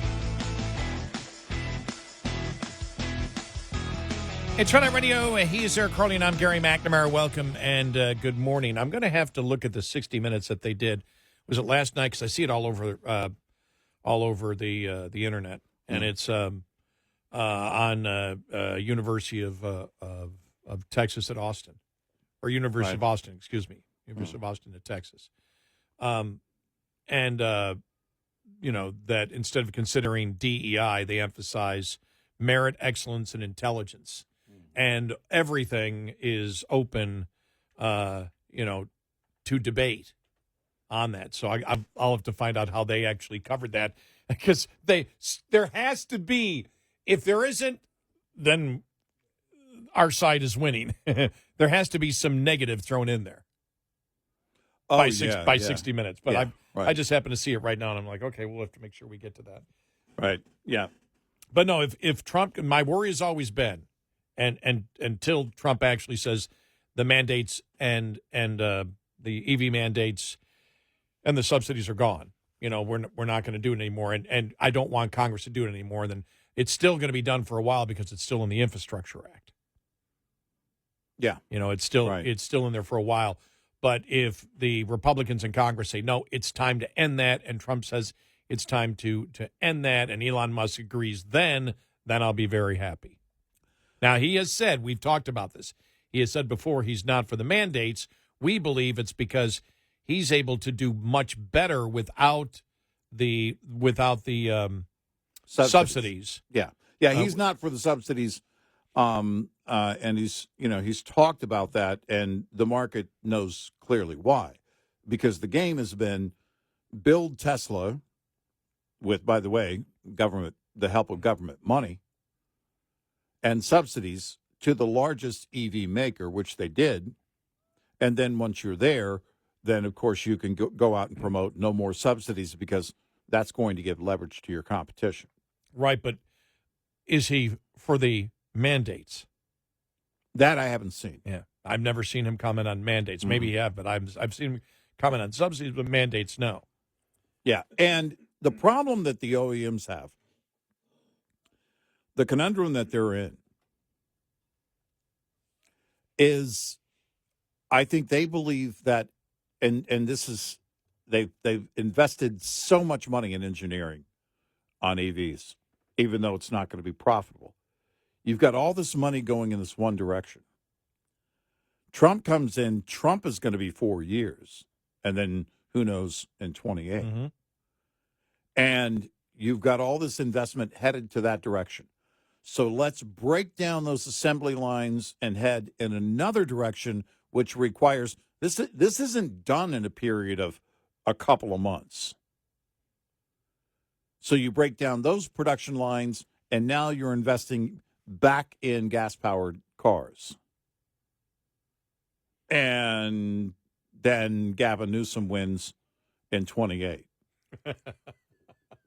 and puts in an immediate EV mandate. Right. You've just reversed Now it again. you've got to go back and spend billions of dollars going back to what you're doing. Now, long term, it's not a good plan. No. But administratively, if they believe if you're going to do it administratively, they have to believe this. It's just like oil and natural gas. Until there's a long-term, permanent policy in place, which would require the lawmakers, it wouldn't be administrative. It would be lawmakers having to do this. Then they want to keep things where they are now in terms of the billions and billions of dollars they've invested and the billions of dollars they're losing on EVs. Well, if the mandate went away, which means the emission mandate, at that point, what would that do? I'll have to do some research. We know that when the subsidies went away, electric vehicle purchases went down. What would happen if the mandates went away? Well, if the mandates go away on a large scale, I think, well, again, the companies have to know, the OEMs have to know, well, is this long-term or permanent? I mean, short-term or permanent? Well, a lot of people are freaking out about the whole, friend of mine yesterday, apparently he's got an RV. It's like, whoa, when did this happen? That come January 1st, what is it, 6 states, California, all the liberal states. You won't be able to buy a diesel RV. Yeah, a motorhome, yeah. A modern diesel motorhome you won't be able to buy. Right. No, it's going to have to meet the emission standards. Right. And that's based on the mandate's going to make it so 6 states, by their choosing, following the California Air Resources Board. I think this is another conundrum that the OEMs are facing. So you got the mandate that's still in place in California. Let's, at the top on national mandates, any federal mandates, if all of them went away, you'd still have states like California and other states that would have the same mandates in place. And so you've got to build a separate line of cars for that marketplace, which means you probably have to set up shop, close by. It's going to have to be California or somewhere on the West Coast, or at least Arizona, Nevada, somewhere close, somewhere in the Southwest, in order to produce and meet any demand. But you're going to, if that mandate is in place on the state level, it doesn't matter what Trump does. And so now you're faced with this split marketplace and a false demand in California that would be, based on, well, if you want to buy a new vehicle after 2035. You can't buy them there, but you can drive them there. Yeah, you can drive them there. Right, so that would be the problem. You can't buy, which would hurt the economies of those states. Oh, no, it's going to crush them. Because I don't believe it's going to stand. But the problem is, in business, you can't go by, well, we don't think it's going to. Oh, I know. Like, anytime there's any consideration for, what was it lately? The promise of paying, of no taxes on tips, had the payroll industry nationwide scrambling to put in place basically a plan if that were to be implemented with the incoming administration. That's the way they have to act. Because if they believe if they believe there might be, that promise might be fulfilled, it takes a long time to implement that kind of policy when you're working payroll and HR. Remember, the thought was always that California is so big that if California put in these things where you couldn't sell it in California, that the entire nation would have to be forced to do what California does. Well, if you just can't sell them, they can't stop you from driving it. No. They can't stop people from coming in from other states. Yeah, yet. Can they stop you if you have a California license from driving from driving a vehicle outside the state, or do people just go outside the state? You mean buying a new vehicle outside the state? Well, no. Can you get it could they put a requirement that if you're licensed in California, you cannot have any type of new model vehicle? Or would that I don't know. Would that go against federal law? Yeah, I don't know. Yeah, because that would be the initial thing was, well, if you can't sell it in California because the California Air Resources Board has these standards, then the whole nation will follow it. I don't think that's going to happen. If California just keeps it and 6 states do, you have the majority of Americans that still want to buy these vehicles. They just won't sell them in those states. Right. No, you'll go. Isn't to that a more neighboring state? Isn't that more likely to happen than the entire country going, okay, we can't make any of these vehicles because California won't buy them? Or well, we just the next natural response from the California Air Resources Board and the government of California would be, your vehicle is going to have to pass a certain emissions standard by our standards, just like with big rigs with Class 8 engines. And you can't drive one that's this old or that old or this power or that power. Naturally, that's going to be, because they're not going to stop with this mandate. The next step is to outlaw driving gas-powered vehicles. Well, they have with the mandates. The mandates will require by 2032 or whatever. 2035, the purchase of new vehicles. The purchase of new vehicles. Yeah, you right. can't. It's We're not talking about the driving. purchasing. Yeah, no, I'm talking about the driving would be the next logical step, because they're not done with those mandates. It's not going to stop. But have they done that in California? What? Where you can't drive a particular vehicle? Not yet. Okay. Class 8 engines, yes. Big rigs. You have to have CARB compliant emission standards, and if you're not, like all the port trucks and everything else, do they get away with that entire fleet? Do they get away with that because it's commercial?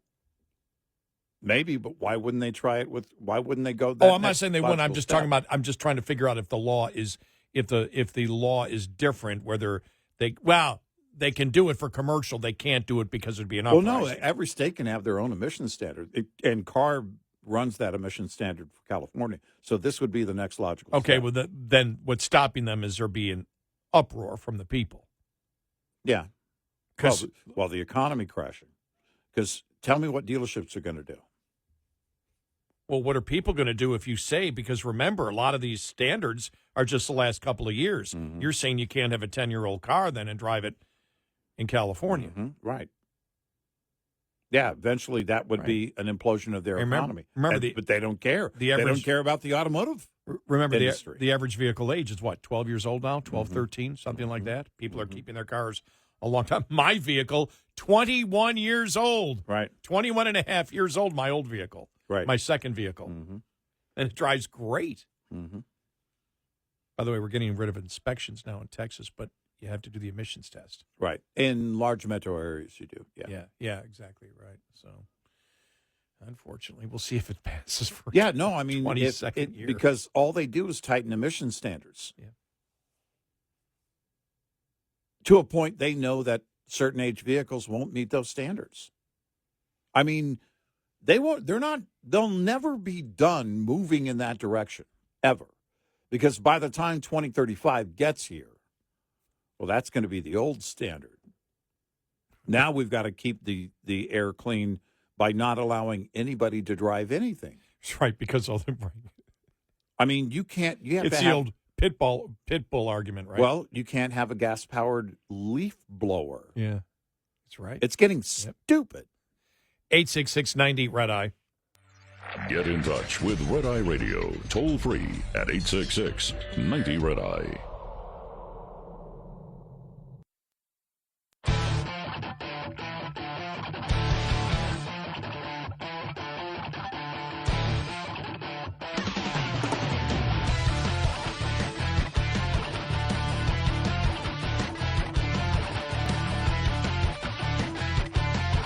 It's Red Eye Radio. He is Eric Harley, and I'm Gary McNamara. Good morning. Thank you so much for being here. Here we are, Thanksgiving week. Yeah. Yeah. Right.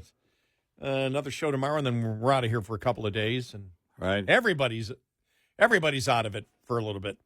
Yeah. A couple of days. And, Pretty much. eating football and fight with your relatives. Mm-hmm. Yeah. My only suggestion is if you're going to argue with relatives, probably much better not to do it with a couple of cocktails in you. Or We advocate debating sober. or What? But what if they're high? if you're gonna, maybe you just go full on and make the whole thing a drinking game. Right there. A shot every time, you won't argue, and you just say he's a fascist. Yeah.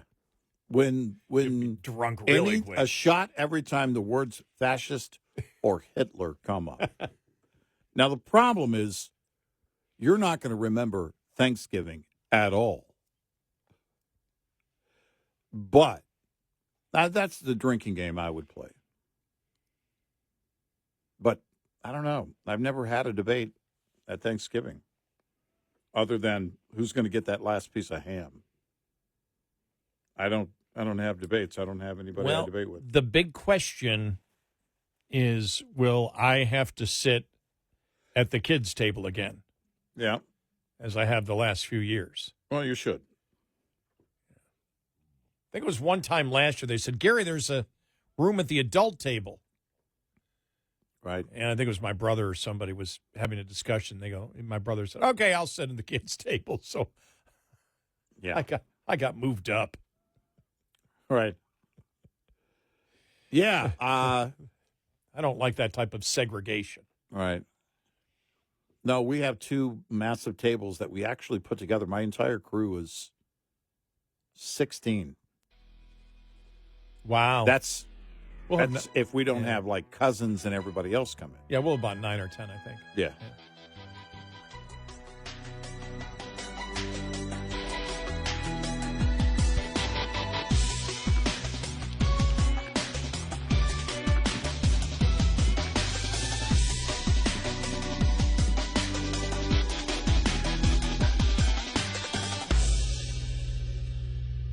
This is Red Eye Radio on Westwood One.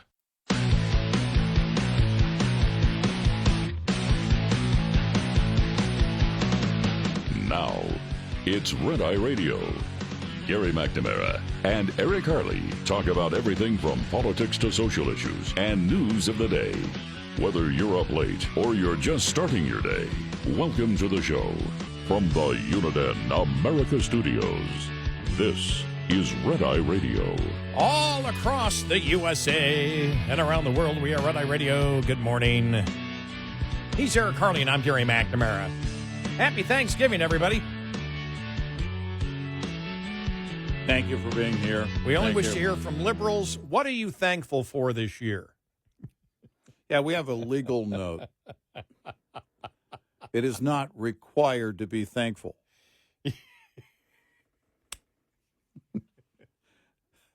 It is not. Oh, man. Gratitude is not a mandate. All right, you see, we can't play so much of the audio. It's almost impossible because there's so much cursing and F words and everything. But Neil deGrasse Tyson on Bill Maher. Yeah. Oh, right. my gosh. Yeah. He's just, he can't. they got into the whole thing about it, but it was more general, like on vaccines and things like that. And Tyson made a point. When you look at the lifespan of a human being now as compared to 150 years ago. Mm-hmm. It's massively. It's what's been tripled. And he did make the point, and it's all been and they all ate organic. Wow. And that's when you think about it, when it comes to, because of the government lying to us as much as they did during COVID, there now is on one side of the issue that that we shouldn't, on one side, we shouldn't question anything about medicine that has come in the past, which of course you should, because you always are checking, whether it's vaccines, whatever. Sure. What is it? I mean, you always are looking to improve things. Then the other side, and you could throw with opinions that Robert Kennedy Jr. has had in the past, all vaccines have been overrated, which is ridiculous. Right. You can't look at that in polio, measles, smallpox, things like that. There is a reason why, we live so much more now, so much longer. Now you can look at the pesticides, you can look at a ton of different stuff. You can, and there should be research, always ongoing research going on about, what might it affect? And it's constantly going on in the medical profession anyway. It's not like it's not happening. It's happening. There are some things you just don't know. Now, there's also risk. The risk we take when we get in the car every single day. It's a huge risk. As soon as you get in the car from where you were sitting at home, which is actually, when you're sitting at home, there's risk. When you get in the car, there's greater risk. As soon as you get on the plane, there's a lot less risk if you're traveling this week. Most accidents happen in the home. Right. So you can look at it, okay, fine, I've got this nice thing in my life, but, and the same thing with the medicine. That's why when you look at the COVID, the COVID shot, and you looked at it, and it was obvious early on, that if you were elderly, and we know that for elderly people with underlying conditions, it really helped. You can look at the death rate before and the death rate after it. When you talk about younger people, it's a completely different ballgame. Yeah. And I don't know why it's so hard for people to say, okay, what? Because right now, if you look at it, we all know it doesn't stop the spread of COVID. Right. Whatever update you get, it doesn't stop the spread. Right. Masks, basically useless, as we all know. But does it have any positive effect on people that are elderly with underlying conditions? Yeah. It does, and that has remained consistent. But we live in an age where it's just, and I understand the doubts of government because they lied to us big time, and they lied to us consistently about so many different things. So nobody believes anything. And that's part of the argument. And the other argument is, no, you believe everything. Right. What do you mean you don't trust government? Well, I don't have reason to trust government, especially after COVID, especially after everything that we've gone through. There's no reason to do it. When I look at what government has done, when I look at the lies that have come, the Russia collusion hoax that was out there. Oh, by the way, Adam Schiff blamed himself, too, for the loss of the election. Yeah. Was he saying that he was guilty for not telling people the actual intelligence, for lying to the American I never public heard about him say intelligence? that part. Oh, okay. That just And so there's always a reason to be mistrustful for government, but there are also things that are, positive. One of the things is that I saw, that unpasteurized milk is preferable. Not for me. Sorry. Yeah, the whole raw milk thing. The whole raw milk thing. Sorry. You don't have the science on your side. Something can be, and hey, there may be more nutrients in it. I'm not taking the chance that it's not pasteurized. Well, it's a pretty significant risk to take. Yes. Unless you own a farm. Yeah. Because you're talking about, again, the chain of distribution. The distribution chain on that is going to be pretty short. It is legal to buy in certain places. Right. But the problem is there's such a regulatory control on that because of safety, that's hard for even those few sellers to sell that. But the fact of the matter is, let's say you unregulated it. The lawsuits would be endless over illness. And that's the thing that would shut it down. Yeah, the one thing about everything that we're talking about right now, you know, that's going. And we talked about it earlier because now you've got diametrically opposed positions right now in the medical people that Trump has appointed, where it's like, huh, you know. But what solves that? Lawsuits. Well, and that's it. I mean, we could take the government regulation out of it. There would still be plenty of litigation over raw milk. When people got sick, they would sue whoever they bought it from. They would sue the companies. Let's say there were large companies that decided to get into the distribution of raw milk, which would be kind of hard. It would have to be, that whole thing of buy local, locally produced, locally grown. I mean, that would pretty much have to apply because of how delicate the raw milk is. And there would be, you're not going to have people taking that kind of risk. I get it with the, it's got hormones, it's got this, and I totally get. And I also, I also get the Fruit Loops argument. But the chemicals, who's deciding on the chemicals? They're listed on the box.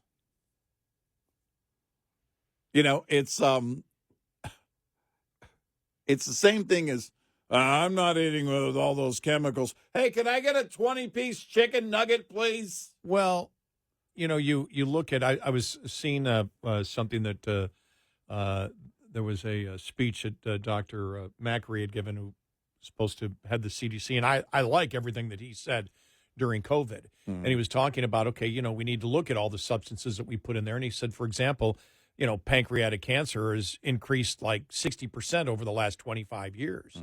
And it's like, why? Globally, that is. Globally. In the United States, I'm not sure. But it's increased and increase in women even quicker. And they're like, why is that? And one of the things is, because they've seen it's increased drastically in people ages 15 to 39. But they're saying, well, wait a minute. Because we now have more sensitive ways of looking for this, we may just be discovering it more at early age. Right. Or whatever. And then they look at the other causes, drinking, alcohol, smoking, whatever other stuff that we put in. And the thing is, if we're going to look at everything that we put in if we're going to look at everything that we put in our foods, the next thing you have to look at is everything else that we put into our bodies that may be of a recreational drug. Well, yeah, that's kind of my point, is that people, well, no, I don't want all these chemicals in my Fruit Loops, and then they spend the rest of their day chemicals and vaping or whatever. Yeah, I mean, it's where is the question is, we can look at what's dangerous to put in, on a widespread distribution level and production level into foods. Always worthy.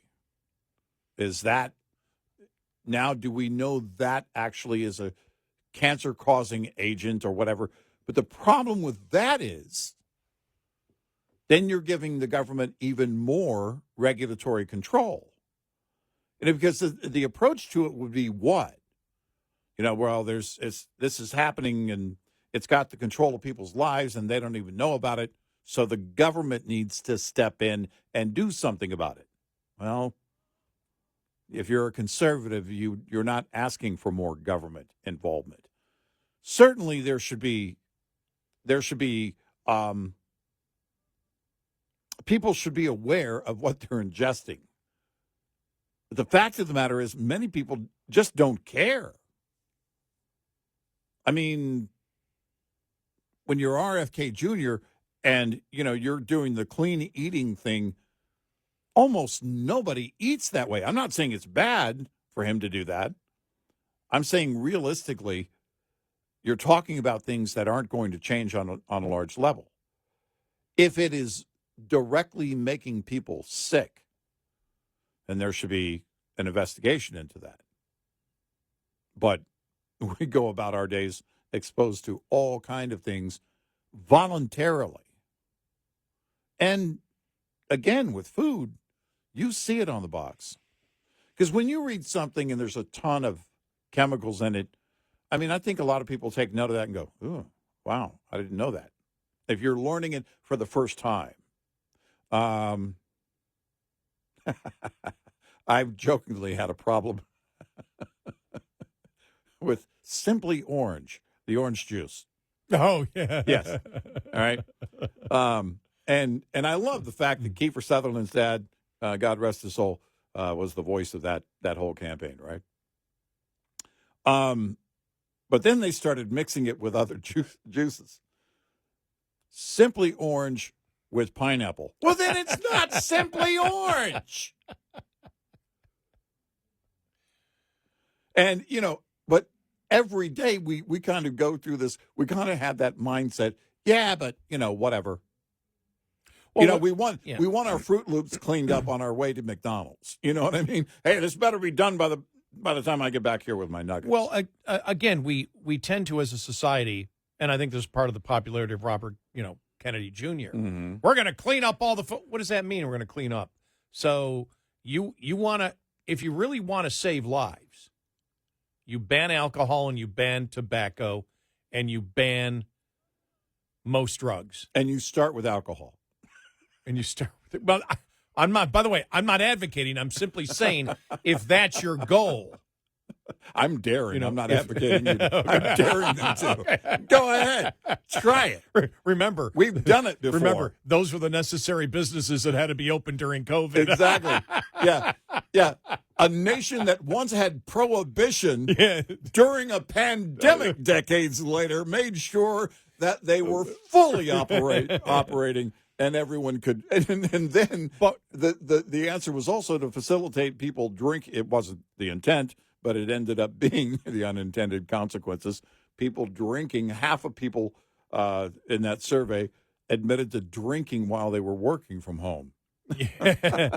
But if you'd stop smoking, you'd stop alcohol, most drugs you'd stop, any type of thing where whether it's vaping or smoking weed, whatever, you'd probably stop that because of the carcinogens involved in that. If you're going to do what the population seems to want right now on food additives and pesticides, which without pesticides, you'd have a ton of the world starving right now.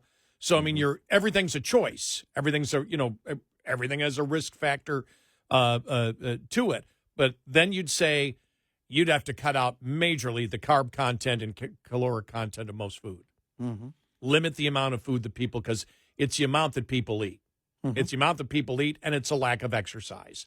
If you're going to sit there and say the problem's going to be solved by getting rid of these additives and all these pesticides, you're delusional. It's not going to change anything. No, it isn't. Because there are other risk factors then that will hit if those are taken away. Well, it's the most dangerous dog theory. Yes. All right, you start carving out the top most dangerous dog, and then the next most dangerous dog becomes the top dangerous dog. And then you got to work on that one and get rid of all of it. Death is a pre-existing condition.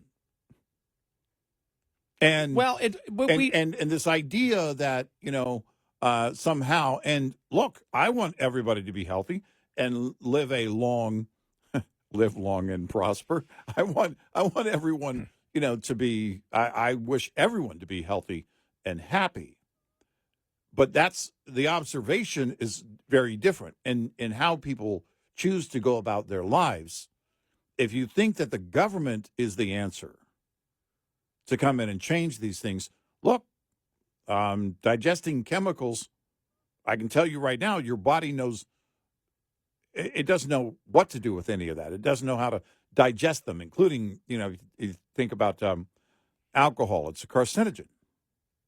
Your body really doesn't digest it. It has to get rid of it, and it has a few ways of doing that. And you're looking at, in terms of chemicals, that are in our food. It's been out there for the longest time. When we go back to the labeling laws and everything else and how it came to be that we have labels, they've got to tell you everything that's in the content of that food. Well, people have the ability to be informed. Many people just don't care. Alcohol is actually a poison to your body. Yes, it's a carcinogen. Yes, it is. 866-90 Red Eye. Brought to you by Hot Shot Secret. Hi, I'm Jen Loomis, a transport safety expert at J.J. Keller, and I'm here to share a tip on compliance, safety, accountability. Compliance, Safety, Accountability, or CSA, is the FMCSA Safety, Compliance, and Enforcement Program.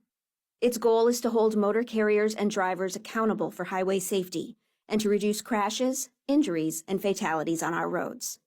CSA does this by assessing the safety performance of motor carriers and drivers based on data collected during roadside inspections, crash reports, and FMCSA investigations.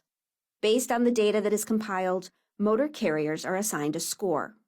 The carrier is then grouped with other carriers who have had a similar number of safety events. Carrier scores within the group are then ranked to determine intervention priority. Low scores are better, so carriers with the highest scores are those that are most likely to be targeted for intervention by the FMCSA. Interventions range in severity and may include warning letters, roadside, off-site, or on-site inspections, civil penalties, or operation out-of-service orders. This tip was brought to you by J.J. Keller & Associates. Visit us at jjkeller.com. We'll be right back with more Red Eye Radio with Eric Harley and Gary McNamara.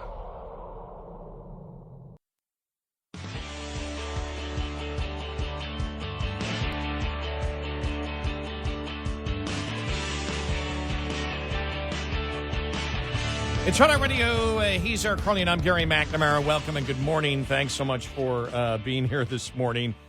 Just looking here just at everything. I'm just reading this lead article in the Wall Street Journal. The architects of Bidenomics are in denial.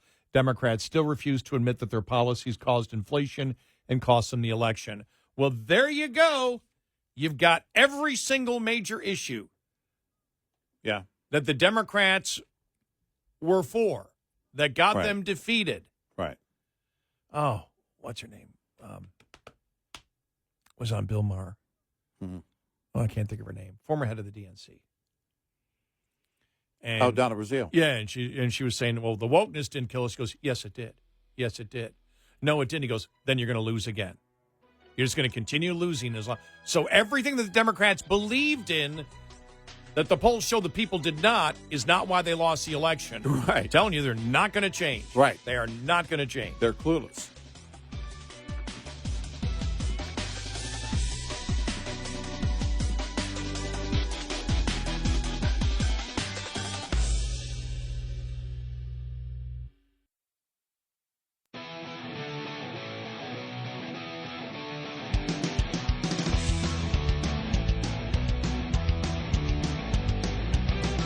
Happy Thanksgiving.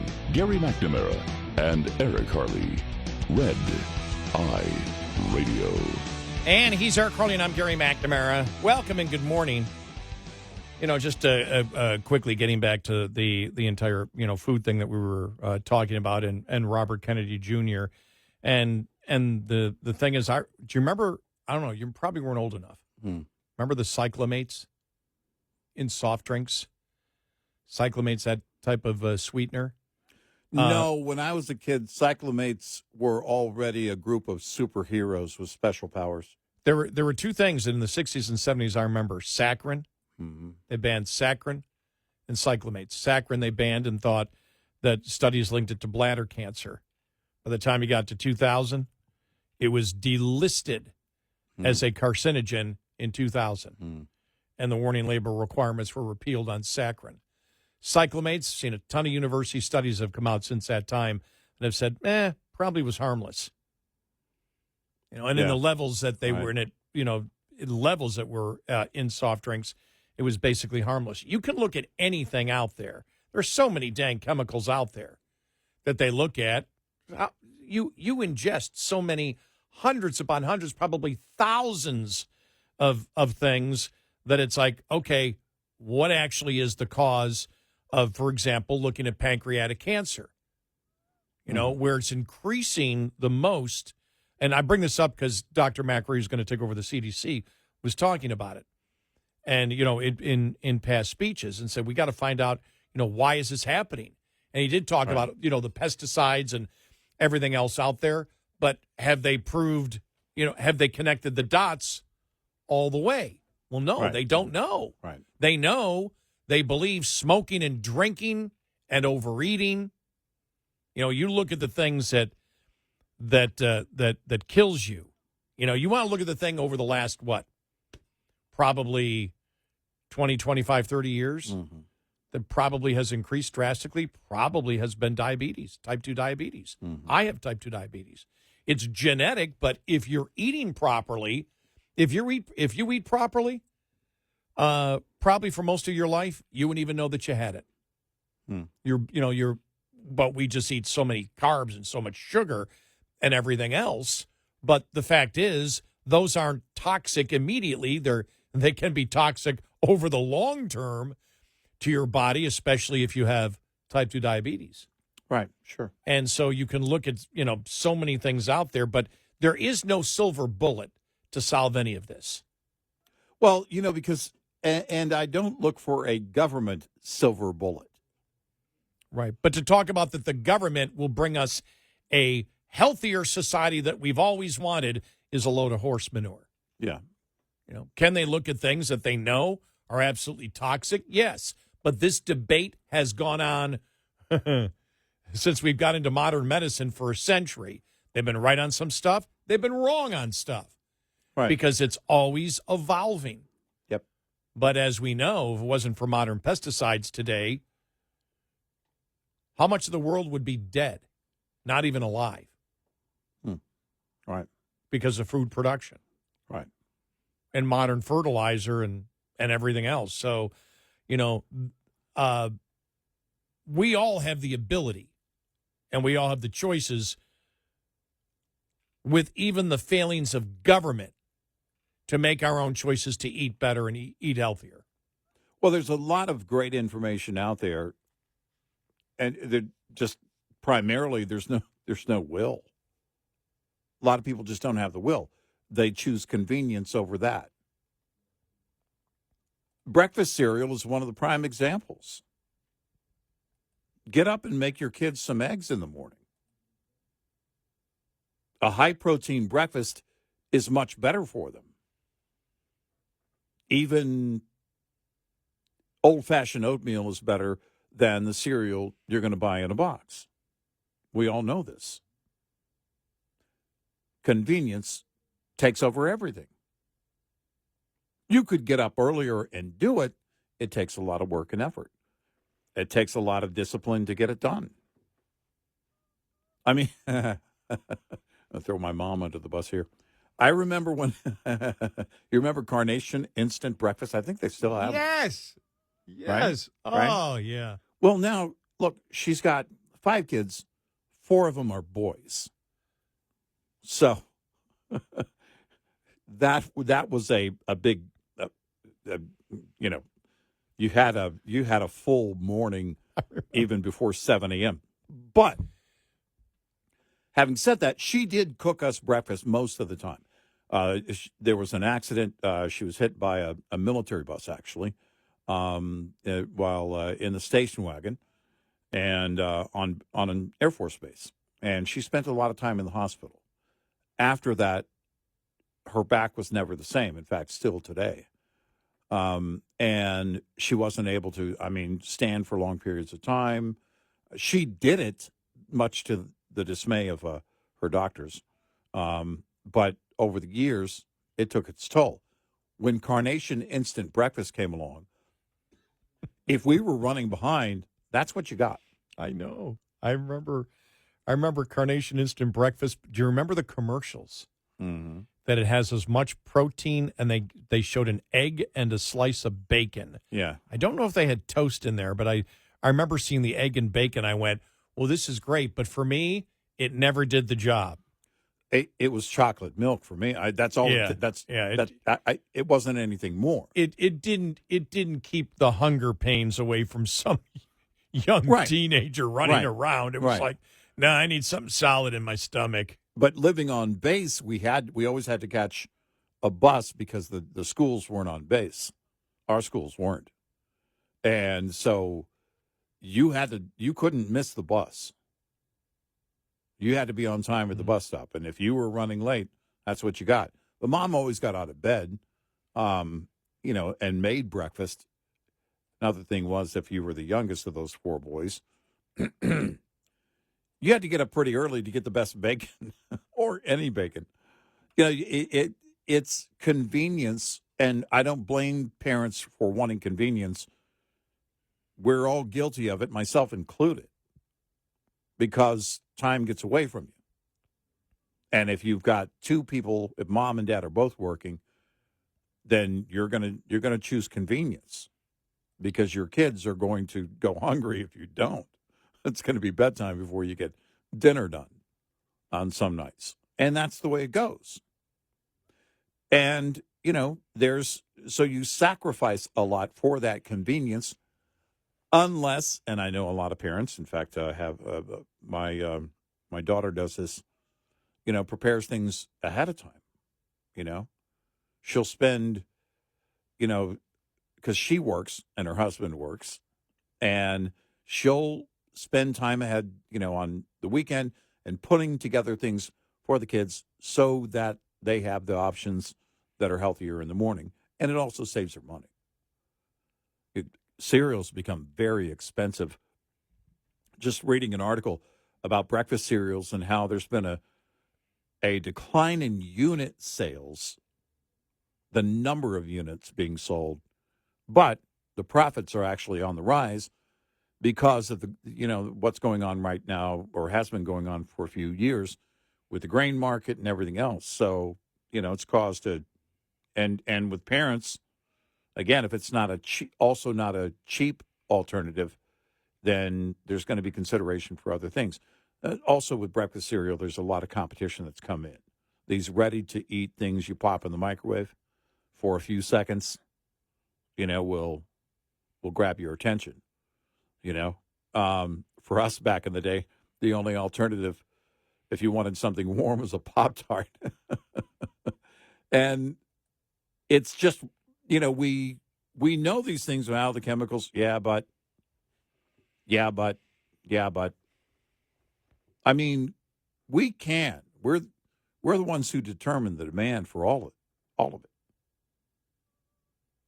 We know we can read the labels. The problem is, if you're going to usher in an era through the GOP of more government regulation, then you're going to end up, again, the next most dangerous dog is going to be the target, and you're going to get to where, the government's going to be controlling way too much. I don't like that idea. Well, I said at the time when the Republicans were promoting that, with Robert Kennedy Jr. in there, we would bring you the healthiest. I'm like, stop it. Yeah.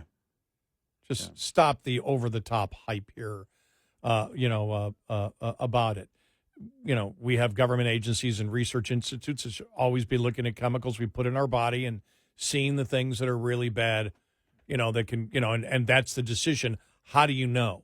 How do you know when it's bad? That's why I bring up cyclamates and saccharin that were banned and then later on found, okay, they're basically harmless. Right. Newer studies coming out.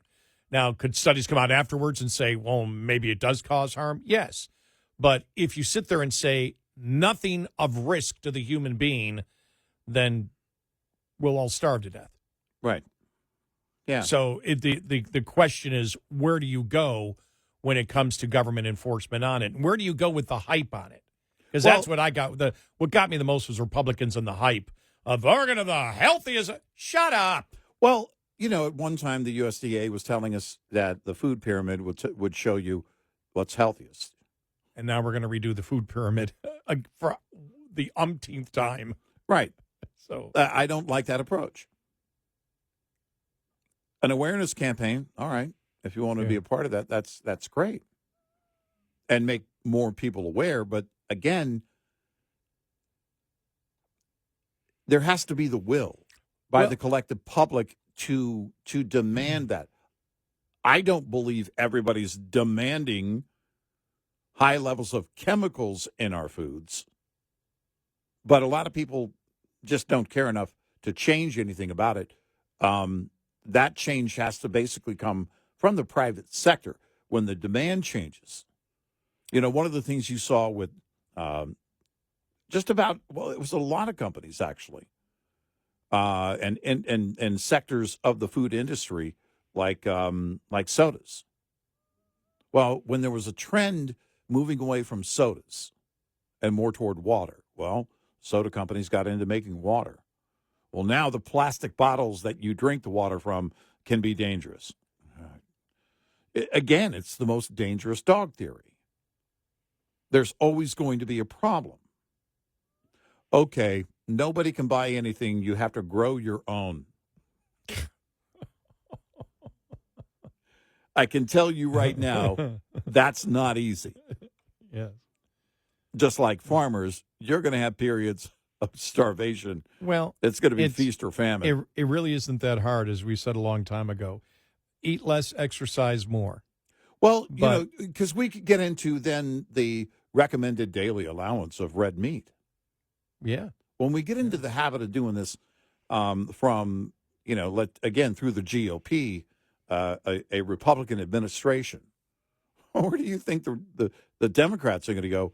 If we're kicking doors open for them to do that, it's going to be full-on control the next time they're in office. When you look at red meat, well, it's, you shouldn't have blah, blah, blah, blah, blah, blah, blah. Well, how far do we want to take that? If there's a dangerous chemical that is a known dangerous chemical, then there has to be an awareness campaign. You look at what happened with the E. coli outbreak with McDonald's recently, which was related, they said, to the onions on the burger. It wasn't the actual hamburger meat, but nonetheless, you had people tap the brakes on McDonald's. Certainly they pulled those products off. In fact, some of the other fast food companies pulled the onions they were using for good measure. There are things when we find out about something dangerous, then we change our habits. But you mentioned saccharin. Well, then, okay, we're going to go to something better. And then the new stuff, it's all chemicals. Mm-hmm. Well, we're going to go to something better. They'll find something. The government, if we're leaving the government in control of that, they're going to find something wrong with it. I get hit all the time with people going, you're using artificial sweet no matter what it is. You shouldn't use it. You should use sugar. I look at them, I go, sugar's my heroin. Right. I can't do sugar. Mm-hmm. Right. That's out. That's worse. Well, everything is, because of my situation, everything is, again, what's your risk from what you're using? Exactly. 866-90 Red Eye. Coming up, more with Gary McNamara and Eric Harley. It's Red Eye Radio.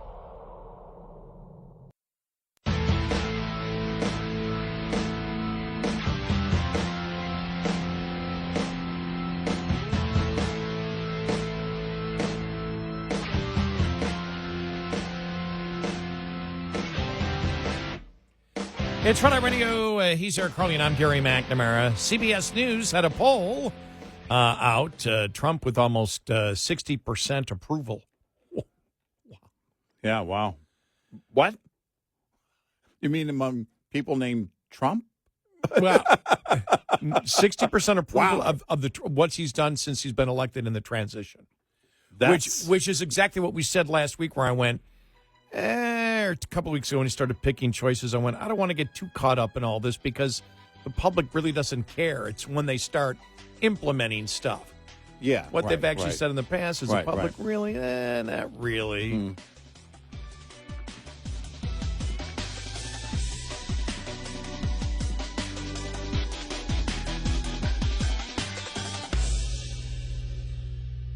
This is Red Eye Radio on Westwood One.